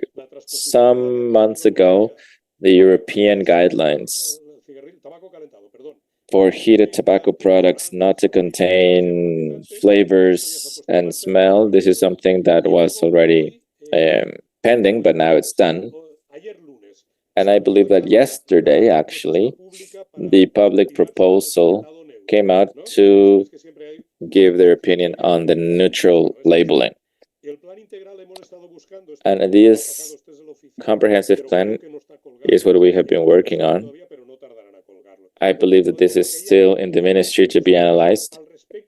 And there's information and studies about all of the things that I've mentioned, and it's very, very solid.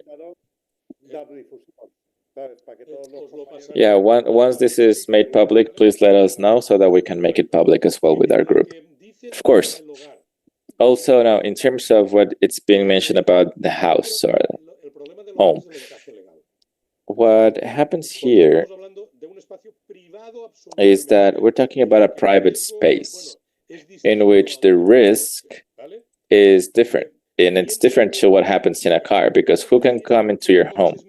Well, you can say that the home is your space, but you are riding, and this is an easier, it's easier to have those chemicals stuck in that area. But in our houses, I don't know if there's a specific legal framework that could cover that.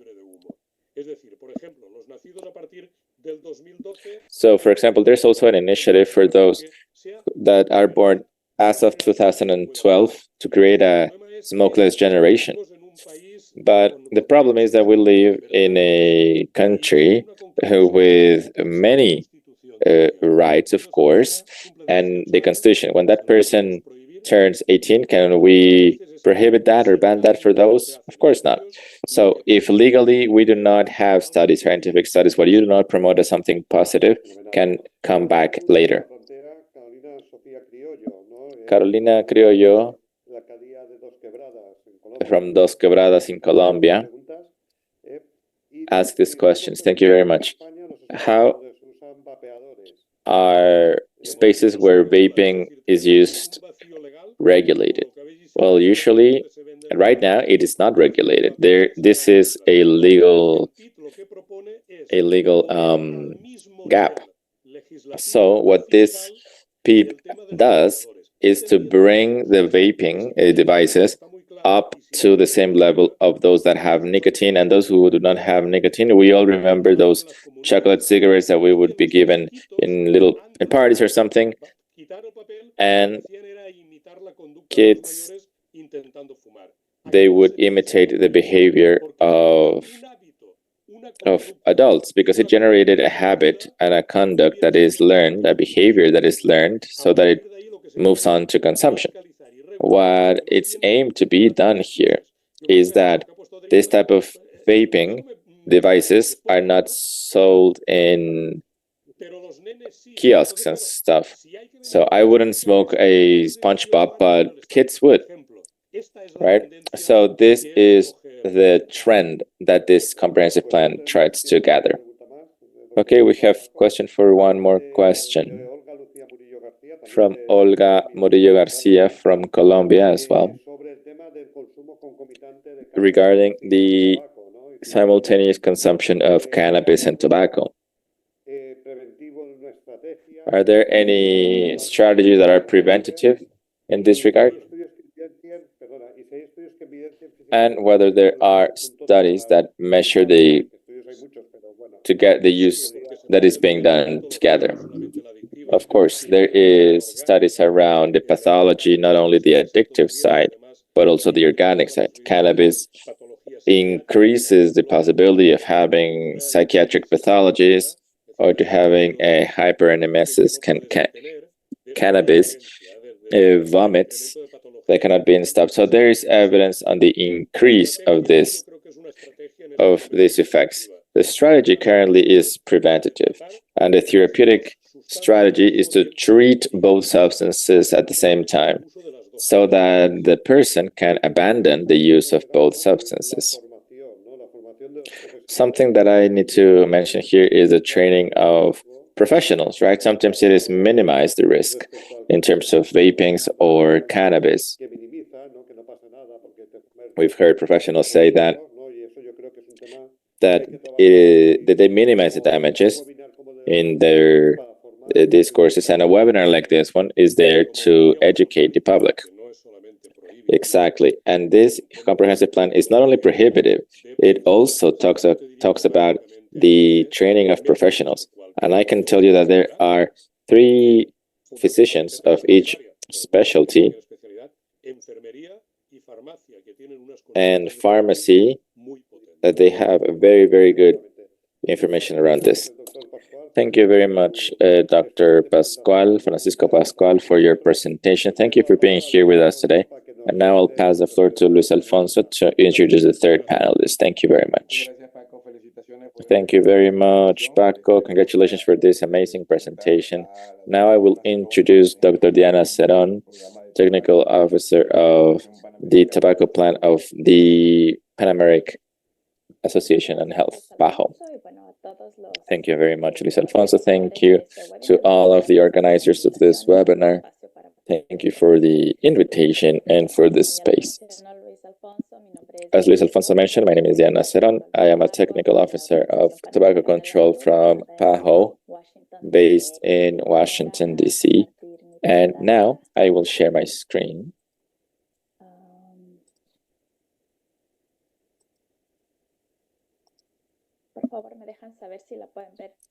Please let me know if you can see my screen.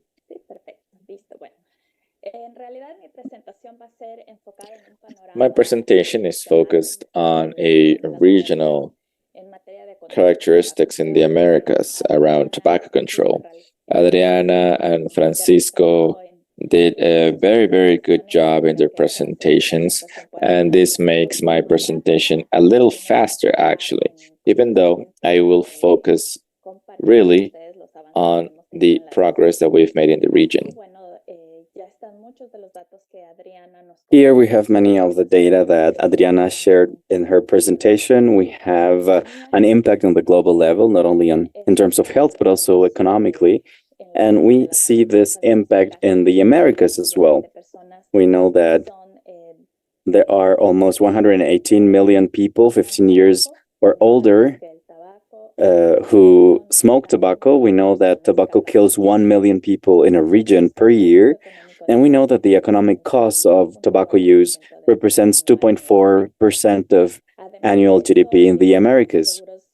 In addition to that, we know that there are a series of publications and evidence regarding the impact of tobacco use in the environment. It is definitely a threat to sustainable development of the environment. It causes indirect social and economic impacts due to the cultivation, production, distribution, consumption, and also the waste generated by the industry.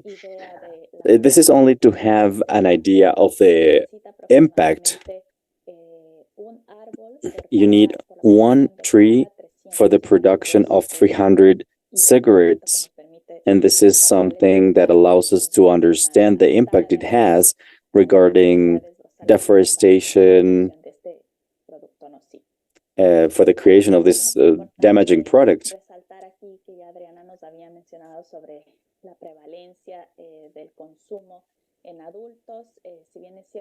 Talking of the prevalence in current consumption among adults, based on data from 2022, which are the most recent we have, it is important to mention that per the estimations of the WHO, we have 1.2 billion people older than 15 years of age who are considered adult population who are using tobacco.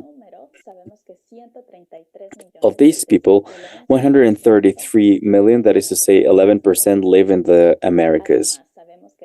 We also know that since year 2000, the year in which WHO started coming up with its estimates regarding the standardized prevalence, we have observed that there has been a decrease of 16.35% in the number of consumers of tobacco in the region, moving from 159 million to 133 million, in spite of the total population increase. Something that is important to underline here is that until the last edition of these reports, the Americas was on its way to reach a global goal. This relates to the relative reduction of 30% in the standardized prevalence of current consumption leading up to 2025, taking as reference 2010.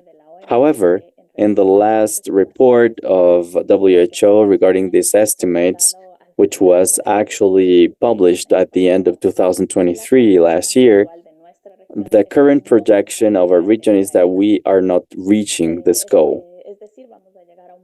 We will reach 27% in reduction, but we will not make it to the 30% that we had established as a global goal. Another important piece of information from the Americas is that if the prevalence among males is lower than the average, that is to say, we have 21.7% in the region, whereas in the world we have 34.4% of prevalence. We do see that our region shows prevalence rates that are above the world average regarding the women population. Another important point to underline is the prevalence of current consumption among youth.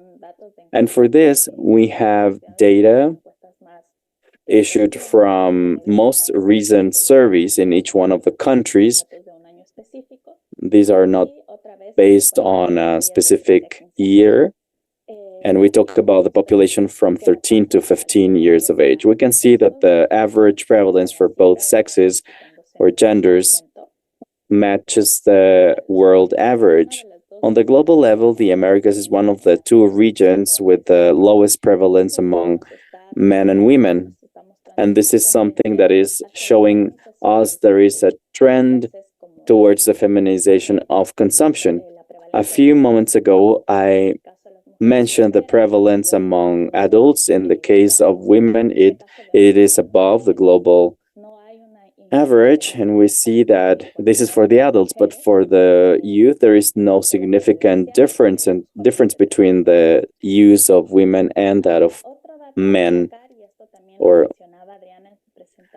This is what Adriana was mentioning in her presentation. We saw a call at the end of last year from WHO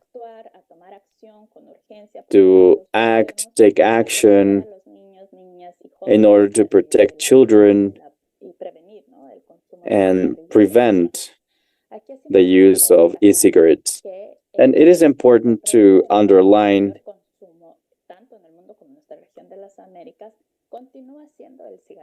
that cigarettes are the most conventional way of consuming tobacco. However, the consumption of emerging products on nicotine and tobacco is growing alarmingly, and this is what Adriana presented us with in her presentation in order to show that in some countries we have a higher consumption among youth than among adults. The regional consumption in terms of e-cigarettes from 13 to 15 years of age from 2014 to 2024 was 55.4%, and there is no difference between male and female adolescents. This average is numerically inferior to the average of the prevalence of cigarette consumption, which is 6%, but the values are very close to each other. Another important piece of information is that out of the 26 countries with data on current consumption prevalence, youth from 13 to 15 years of age show a higher prevalence as opposed to the consumption of traditional cigarettes. So here we are underlining that in spite of the fact that conventional cigarettes continue to be the most consumed product, we have alarming figures when it comes to e-cigarettes. While Adriana already mentioned this in her presentation, it is important to underline that there is a global consensus when it comes to facing this problem. On the one hand, we have the Framework Convention of WHO for tobacco use control, and also the Global Action Plan, as my colleagues just presented. We also have the Empower package with 6 measures for tobacco control, which are established. And also we have strategies and plans on the global and regional level in which the member states of WHO and PAHO have made commitments that are very important regarding the control of tobacco use and also prevention and non-transmissible illness control that are related to tobacco. The regional strategy from 2022 and in September 2023, the final report was approved by the PAHO member states, and there was a request to work on a new strategy that would cover the period from 2025 to 2030, and this is in line with the commitments on the global level regarding not only public health, but also development and other relevant and social issues. Here, as it was mentioned in the previous presentations, these are the 6 measures contained in the Empower package. Each one of them makes reference to the mandates of the Framework Convention. The measures, just to underline what was already mentioned, was the M is monitoring consumption of tobacco and policies. The P stands for protecting smoke-free spaces. O is offering help to people. W for warn, which is warning on the dangers of tobacco. E is enforce the bans on publicity and advertising, and the R is the raise in taxes. Here I am showing you a summary of the monitoring of these 6 measures, and we can see that in the region of the Americas, out of the 6 measures, well, before giving data on the region, but out of the 6 measures, it is important to mention that 5 measures are considered as best investments. That is to say, there are cost-effective measures, and the governments, while investing in each one of these measures, will have a return over investment, which is very important. Out of these 5 measures, 2 have been widely implemented in the region. And here you can see the colors and the different levels of implementation. The green is sticking to the best practices. It is the highest implementation level. We see that 24 member states of PAHO have smoke-free spaces in public, enclosed public spaces, and also in public transport. And also we see that 21 member states have graphic health-related messages that cover at least 50% of the packaging of these products. But then we see little to no progress regarding the total ban on advertising and the increase in taxes. It is important to understand that there are measures related to the raise in taxes. It is the most cost-effective, but it is at the same time the least used.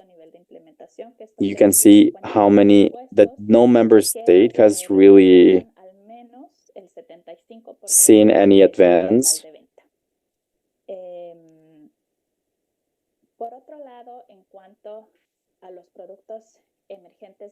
Or they have made very little progress. Regarding emerging tobacco and nicotine products, well, we can forbid or ban its trading or apply the Empower package. As you say, the WHO implements the 6 measures of the Empower program or package. It is important to underline that these products are efforts to these products are trying to undermine the efforts we have carried out or we have made in order to denormalize the use of tobacco. There are new generations of youth people who are consuming nicotine and tobacco with long-term impacts on their health. So we are regressing, we are normalizing a product that is very damaging to the human health.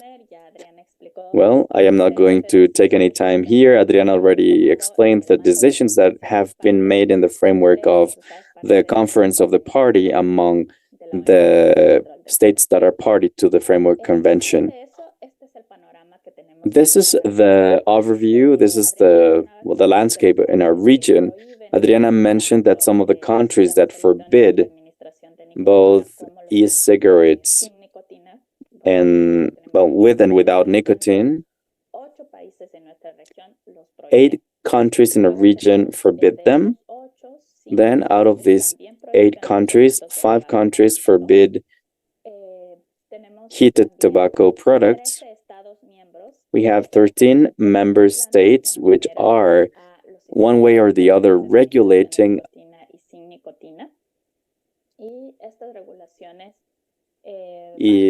nicotine products.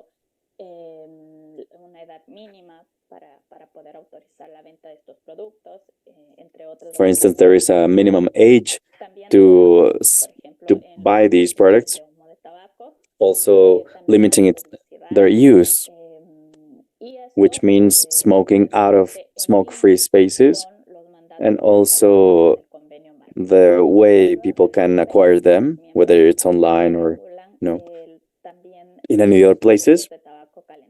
And we have 14 countries which have no regulation.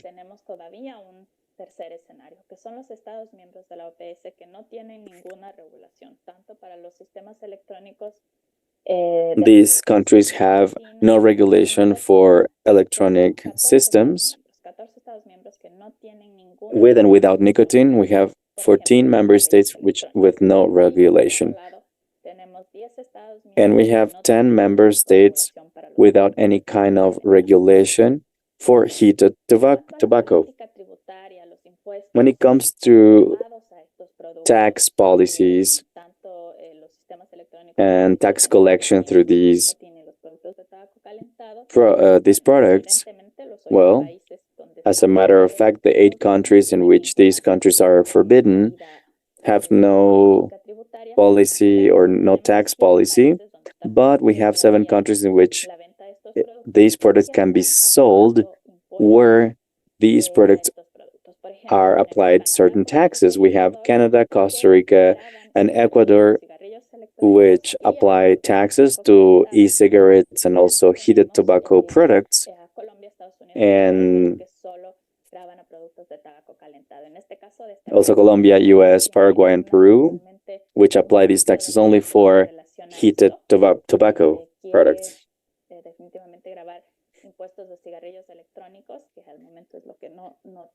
There are other countries who want, or Colombia wants to, for instance, add taxes to e-cigarettes as well. On the other hand, unfortunately, we have countries which do not apply any tax to these products.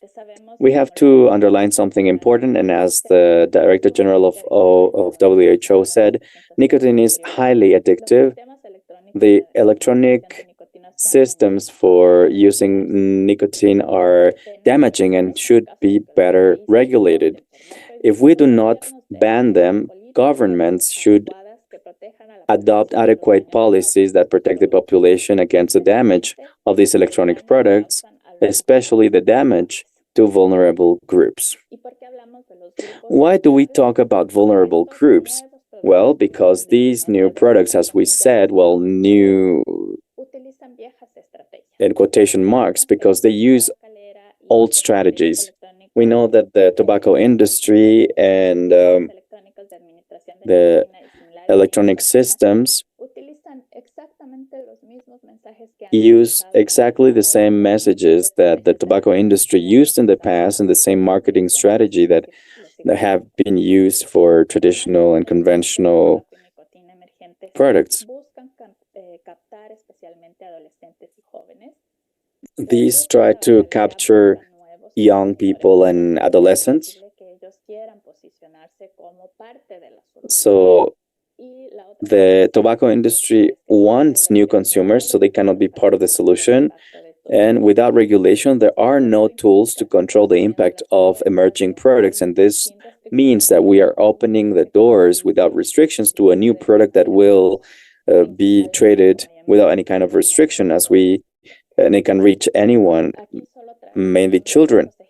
So we see a series of examples that we talked about during the COVID pandemic. So the industry wants to be or come across as a partner in the solution.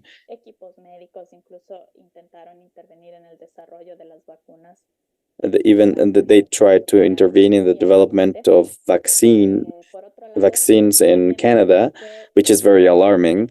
And we see that the industry continues interfering in the development and the approval of policies to regulate tobacco. So that hasn't changed, and the same is happening with the emerging products.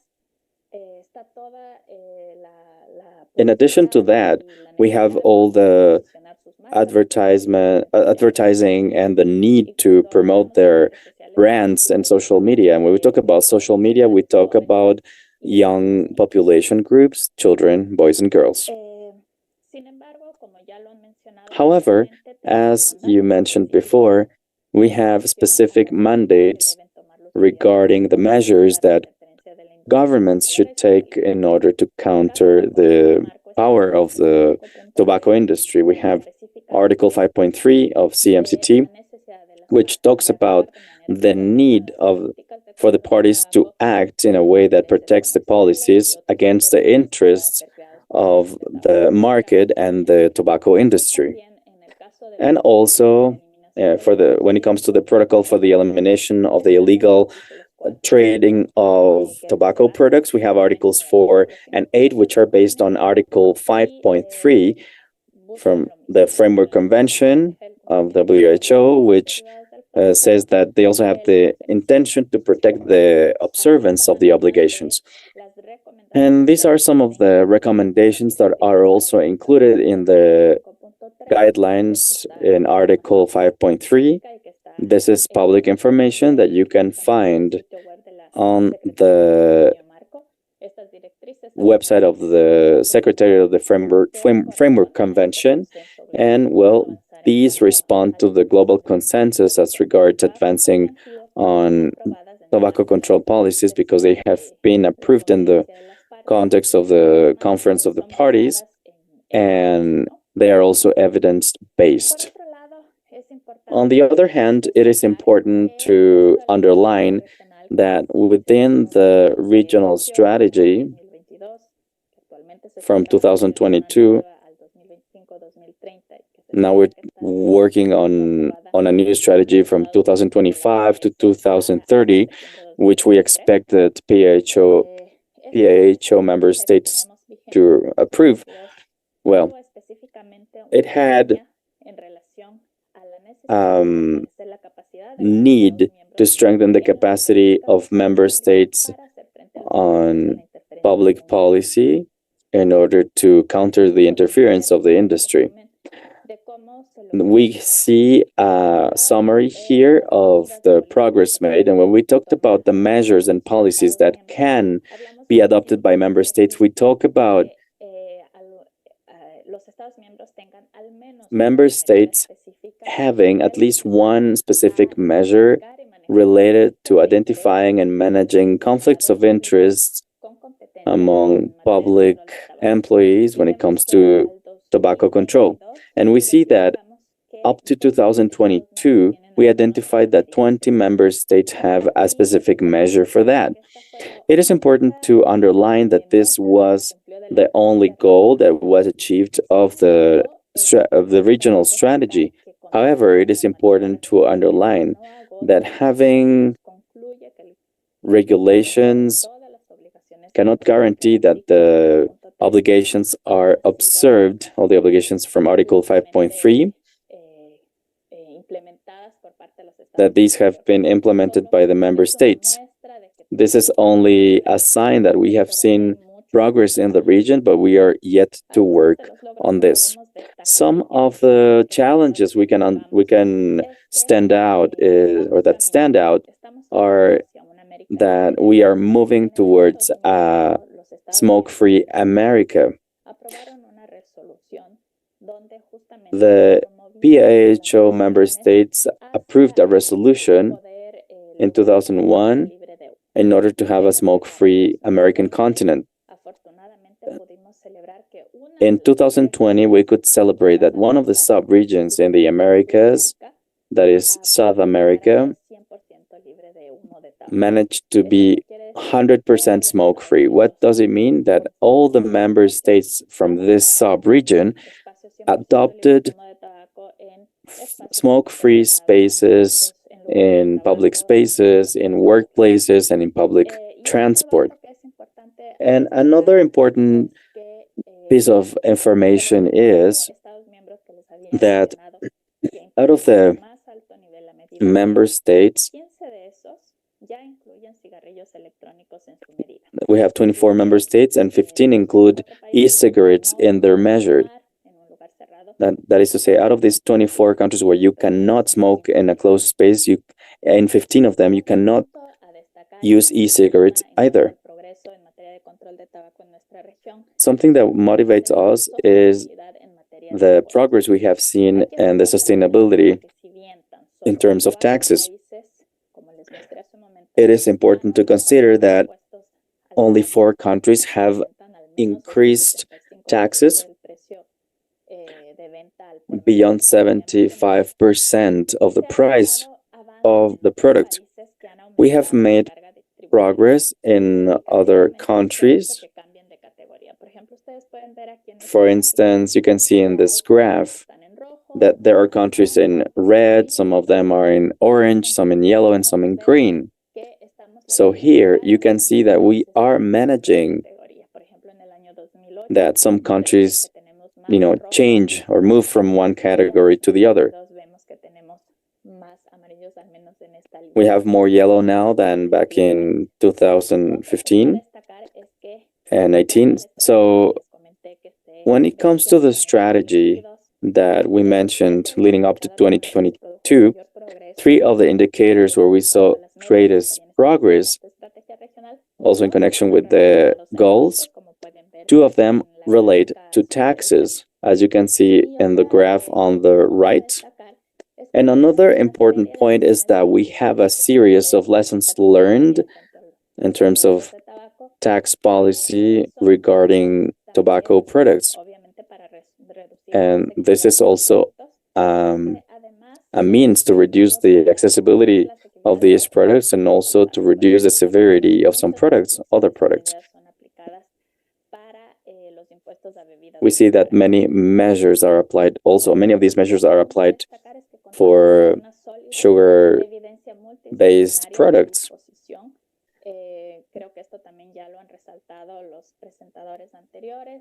I think the previous presenters also talked about the fact that we have a series of pieces of evidence that tobacco impacts the social, physical health, and all this is all the more an argument to come up with public policies to control tobacco use.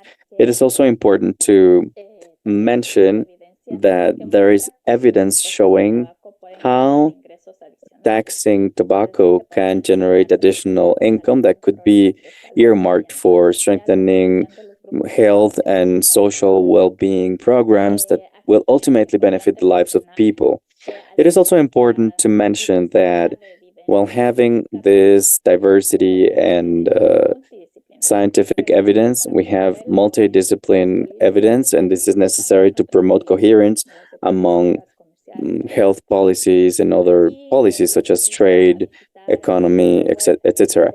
So please go ahead and visit the website of the PAHO, where you will find a special number with a series of articles that you can read. This was published at the end of year 2022. And well, all this progress when it comes to controlling tobacco and all these achievements make us reflect on the pending issues we have. As a matter of fact, we have to continue working on taxing tobacco. This is definitely the measure that we have least resorted to. And we also have to work on the way tobacco is advertised. 9 out of more than 30 countries are implementing this, and we also have to work on the neutral packaging. 2 countries in a region, Canada and Uruguay, implement this, and we also have to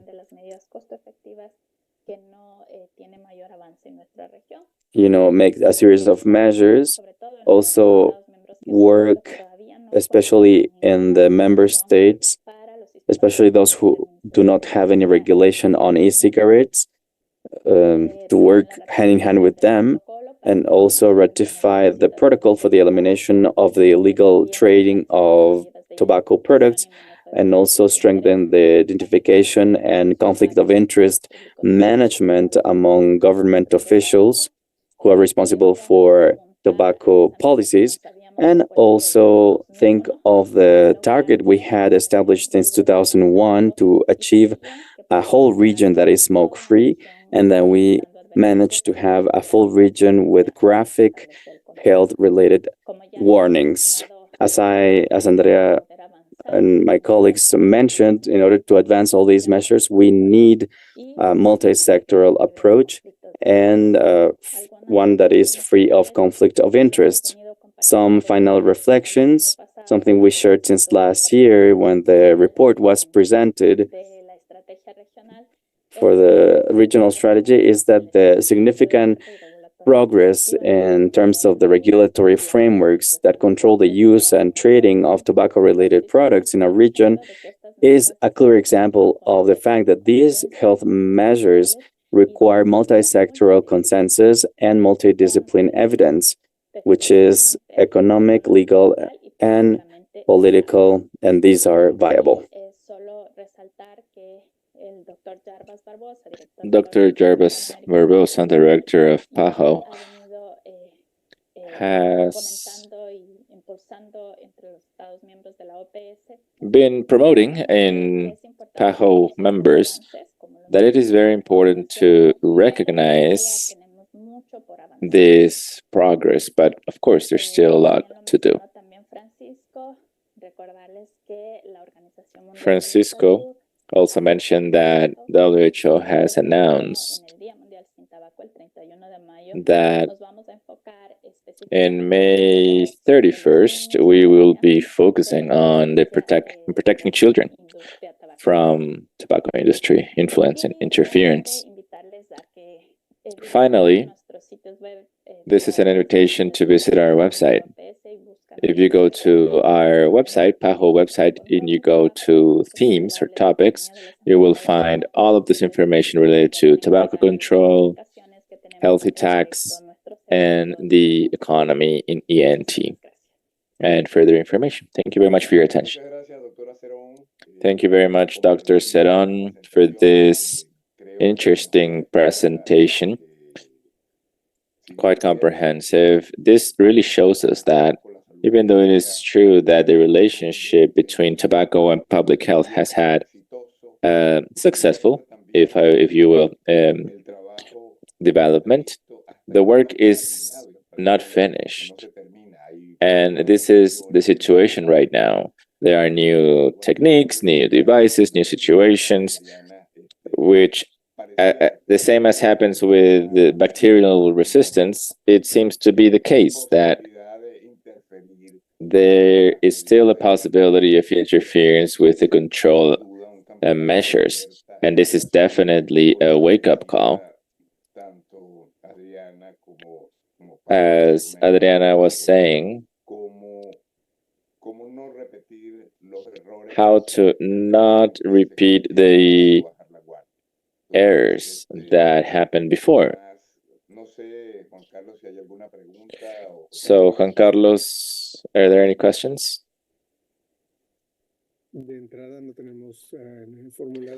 So far, no questions.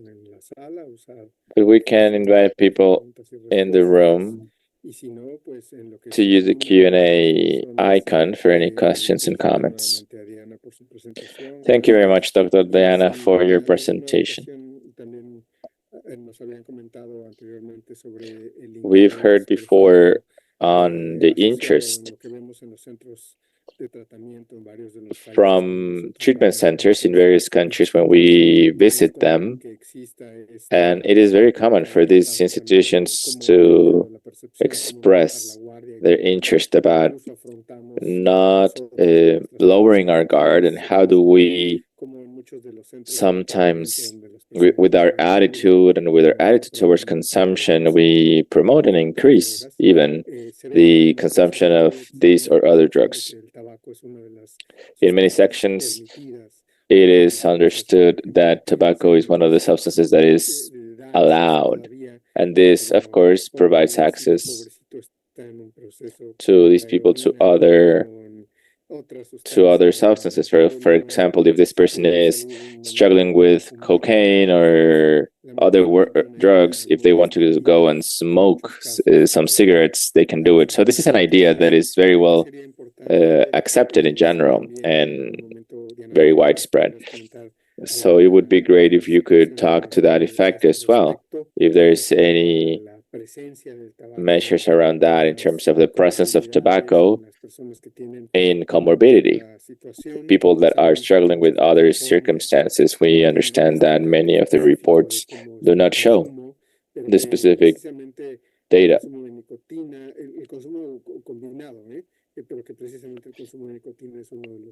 And the concept of nicotine is one of the products that is most presented. And okay, we can see some questions coming in. Luis, would you like to address the questions? Well, in the meantime, while we see the questions, let me just echo what Luis and Francisco mentioned around nicotine. We know how addictive nicotine is.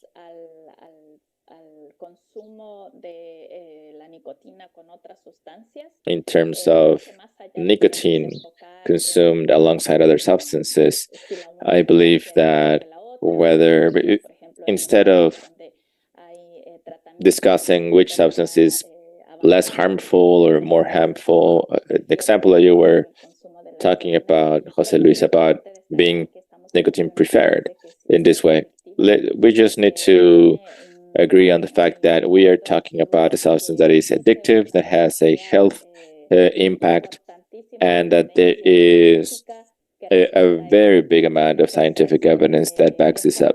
So it is very important for governments and member states of, in this case, PAHO, there is a need to align to the FCTC. And for that, we have a framework agreement based on scientific evidence that allows for the regulation of tobacco products in this case, and that also allows to move ahead with an agenda where it is more important to protect public health than the interest or the special interests of an industry. So in that specific sense, my response,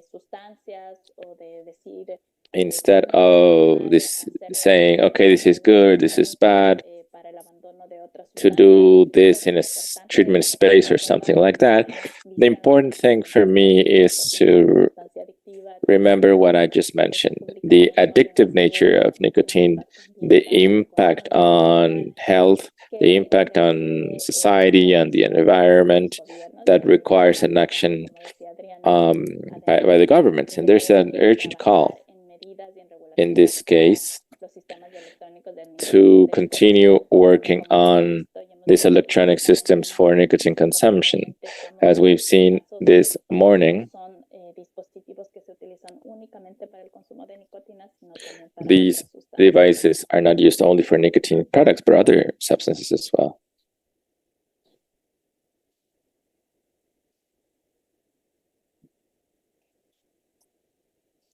Bueno, hay una pregunta por acá en relación a... There is another question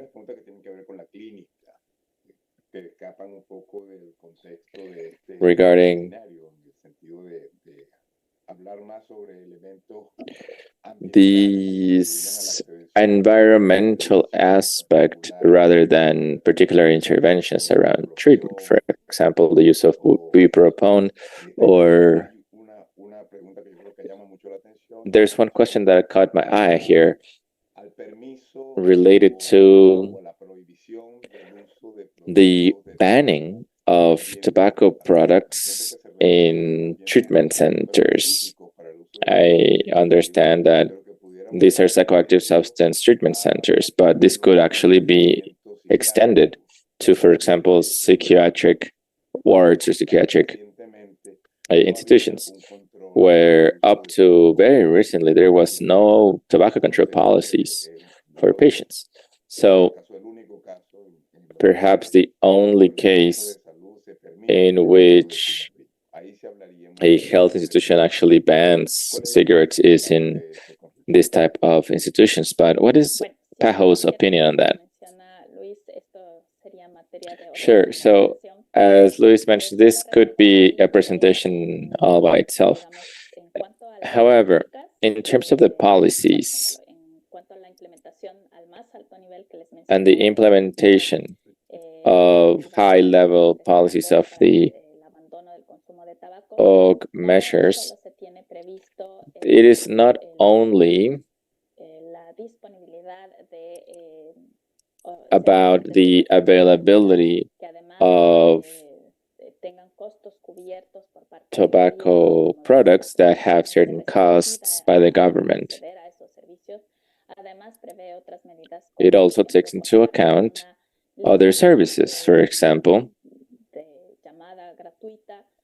to have a hotline, a free hotline for people to have some counseling around tobacco effects. And what I mentioned before, based on the costs that could be covered by government. My expertise, however, is not on treatment of the tobacco effects. That can be a different presentation, but these tobacco control policies that we encourage governments to have, so that the decisions of the individual of abandoning tobacco consumption can be supported. And I was reading in the Q&A that there was a question about illegal tobacco.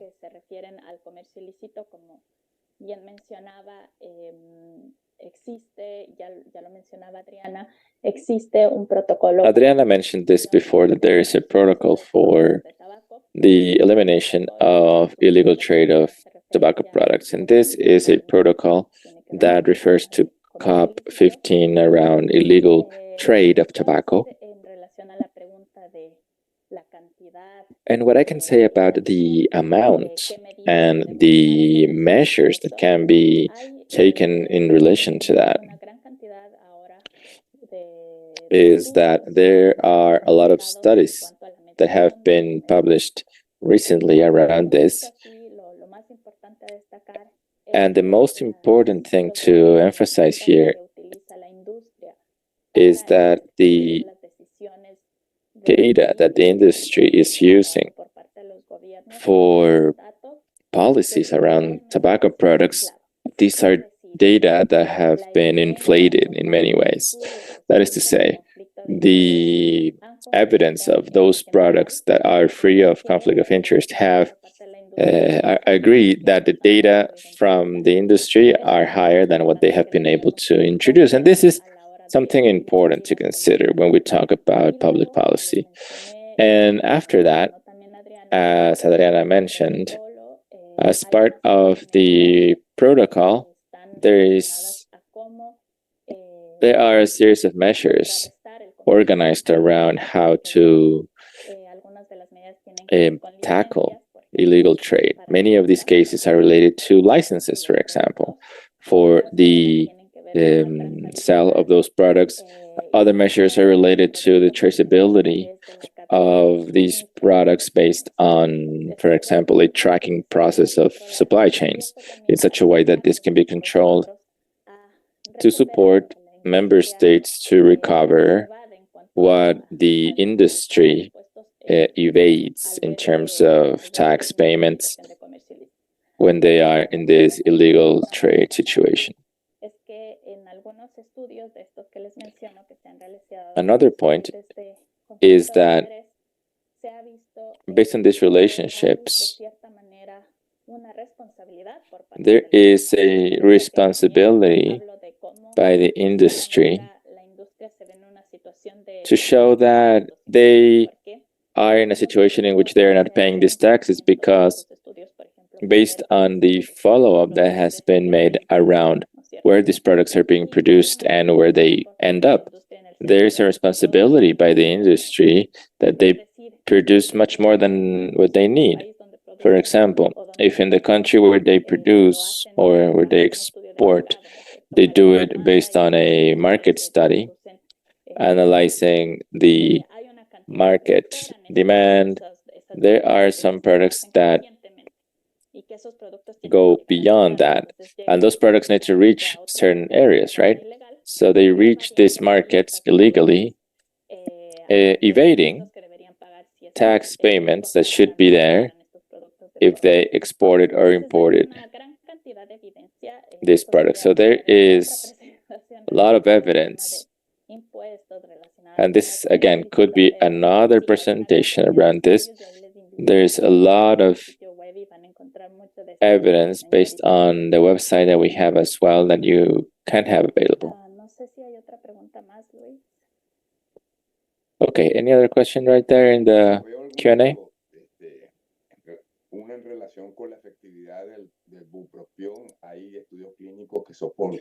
Yes, there is some evidence around the use of bupropion. Any of these molecules is effective at 100% in reality. So in any case, it's not the space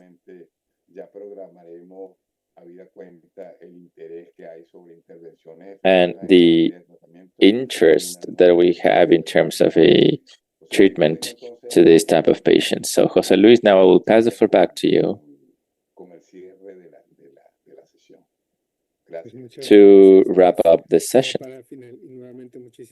Thank you very much. Okay, so thank you very much to Diana Cerón. Thank you in behalf of PAHO, as well as all of the other speakers that have been fantastic in presenting this case. Now I will pass the floor to Jimena Kalawski, Head of Demand Reduction Office in SICAD. Thank you. Jimena, please go ahead.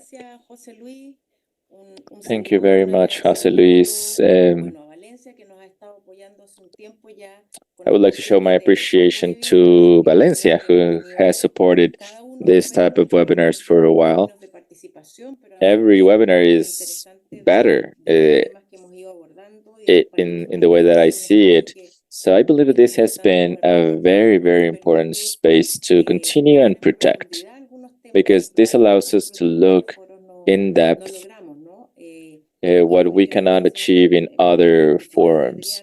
So let me just thank Adriana and Francisco and Paco that have shared excellent presentations today with all of us. And mainly, there are some issues that are still pending to analyze. When we see all of the evidence that exists, with all of the data that we have available, one can think, well, so much time has had to pass and so many deaths for us to have finally all of this evidence around tobacco use. And this brings me back to that old argument around when the norms for the use of certain substances are created based on evidence or based on public health focus, or whether they are based on cultural issues and even political. So we throw out to the market products that later on will have to be regulated, because we realize the problems quite late. And this is the case with electronic cigarettes. So I am concerned that countries actually start making policy decisions based on evidence before allowing for certain products to reach the market. For example, even the reach to certain populations like minors. And today we did not talk about alcohol a lot. It was mentioned, but we can see the same situation happening, the same type of marketing that they use when restrictions come, and what are their methods. So there are new marketing strategies from the industry to get new users when actually the measures have worked to reduce the users before. So we've talked about illegal drugs and particularly cannabis. When we have these corresponding measures for minors, that should be very important around the tobacco discussion, and not only push for regulation, but also to discuss all of the connecting measures that have an impact on public health. And we shouldn't wait for the whole discussion to come around as it has with tobacco to see a positive effect. Based on what Diana mentioned at the end, of course, in the South, I'm working in Washington, but I come from Chile. And when you see throughout the continent, you realize there are many differences around tobacco legislation. And for example, in Europe, it's even different, because you arrive coughing, because there are measures that here in the US at least have been implemented in a very strict way in terms of having a smoke-free environment. And there's still a lot of ground to cover in terms of implementation in the European continent. So these are some ideas that I wanted to mention. Also, the issue of personal freedom, personal liberty, where where does our individual freedom starts or ends in benefit of taking care of others. Also, the use of controls that sometimes become very creative, right? Like when we saw those jars, that very creative jars that had nicotine that are so nice and some so appealing that we see in other states where CBD is allowed. Likewise, in Europe, I saw some CBD and THC jars sold together. So this is part of the marketing strategy to have new users. So I believe that it is very difficult to reach this point so late. Also, in terms of advocacy, I believe that that's a very important point. We shouldn't stop only with having good information and good studies, but we should do a very important effort to promote this, to make this information appealing. Sometimes we have this information in a drawer or we just share it with the experts, but I believe that the big challenge is to share this with the public at large. So we see, for example, that the increasing cost, increasing tax, the controls in marketing has had an effect on the tobacco industry.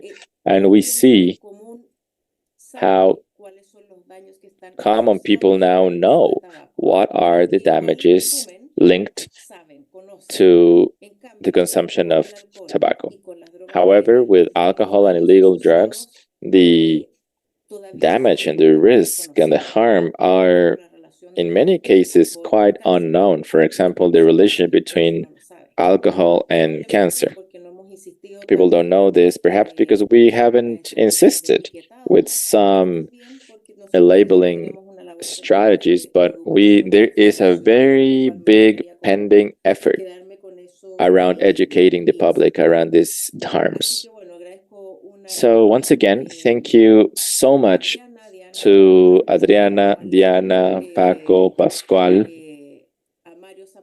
Mario Zapata from PAHO, who is also here.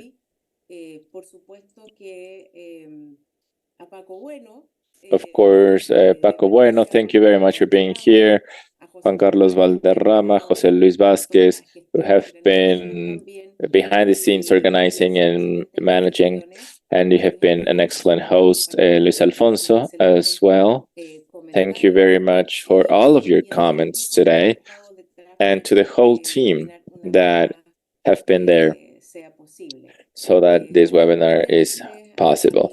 Thank you very much to Mario Garcia and also our interpreters. And the invitation is there to a next webinar where we can discuss more in depth certain issues.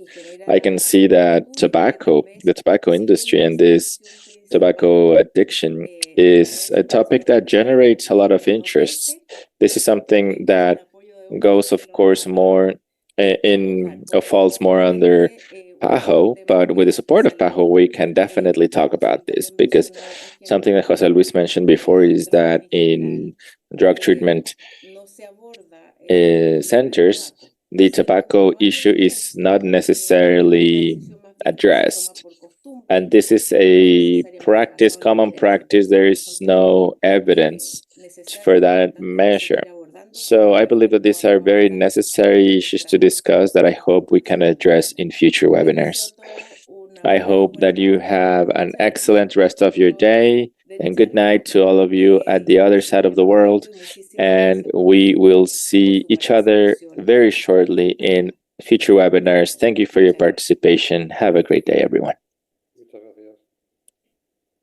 Gracias a todas las personas. Gracias a todas, a todos. Thank you, everyone, for joining today. Thank you for being here. It was a pleasure to have you all here today. Por finalizado nuestro webinar del día de hoy. Sobre todo, gracias a todas las personas que se conectaron. Thank you to everyone who joined today for this whole duration. Y estén pendientes de nuestras próximas actividades que con gusto les estaremos invitando. Que estén muy bien. And stay on the lookout for future webinars. Have a great day. Hasta luego.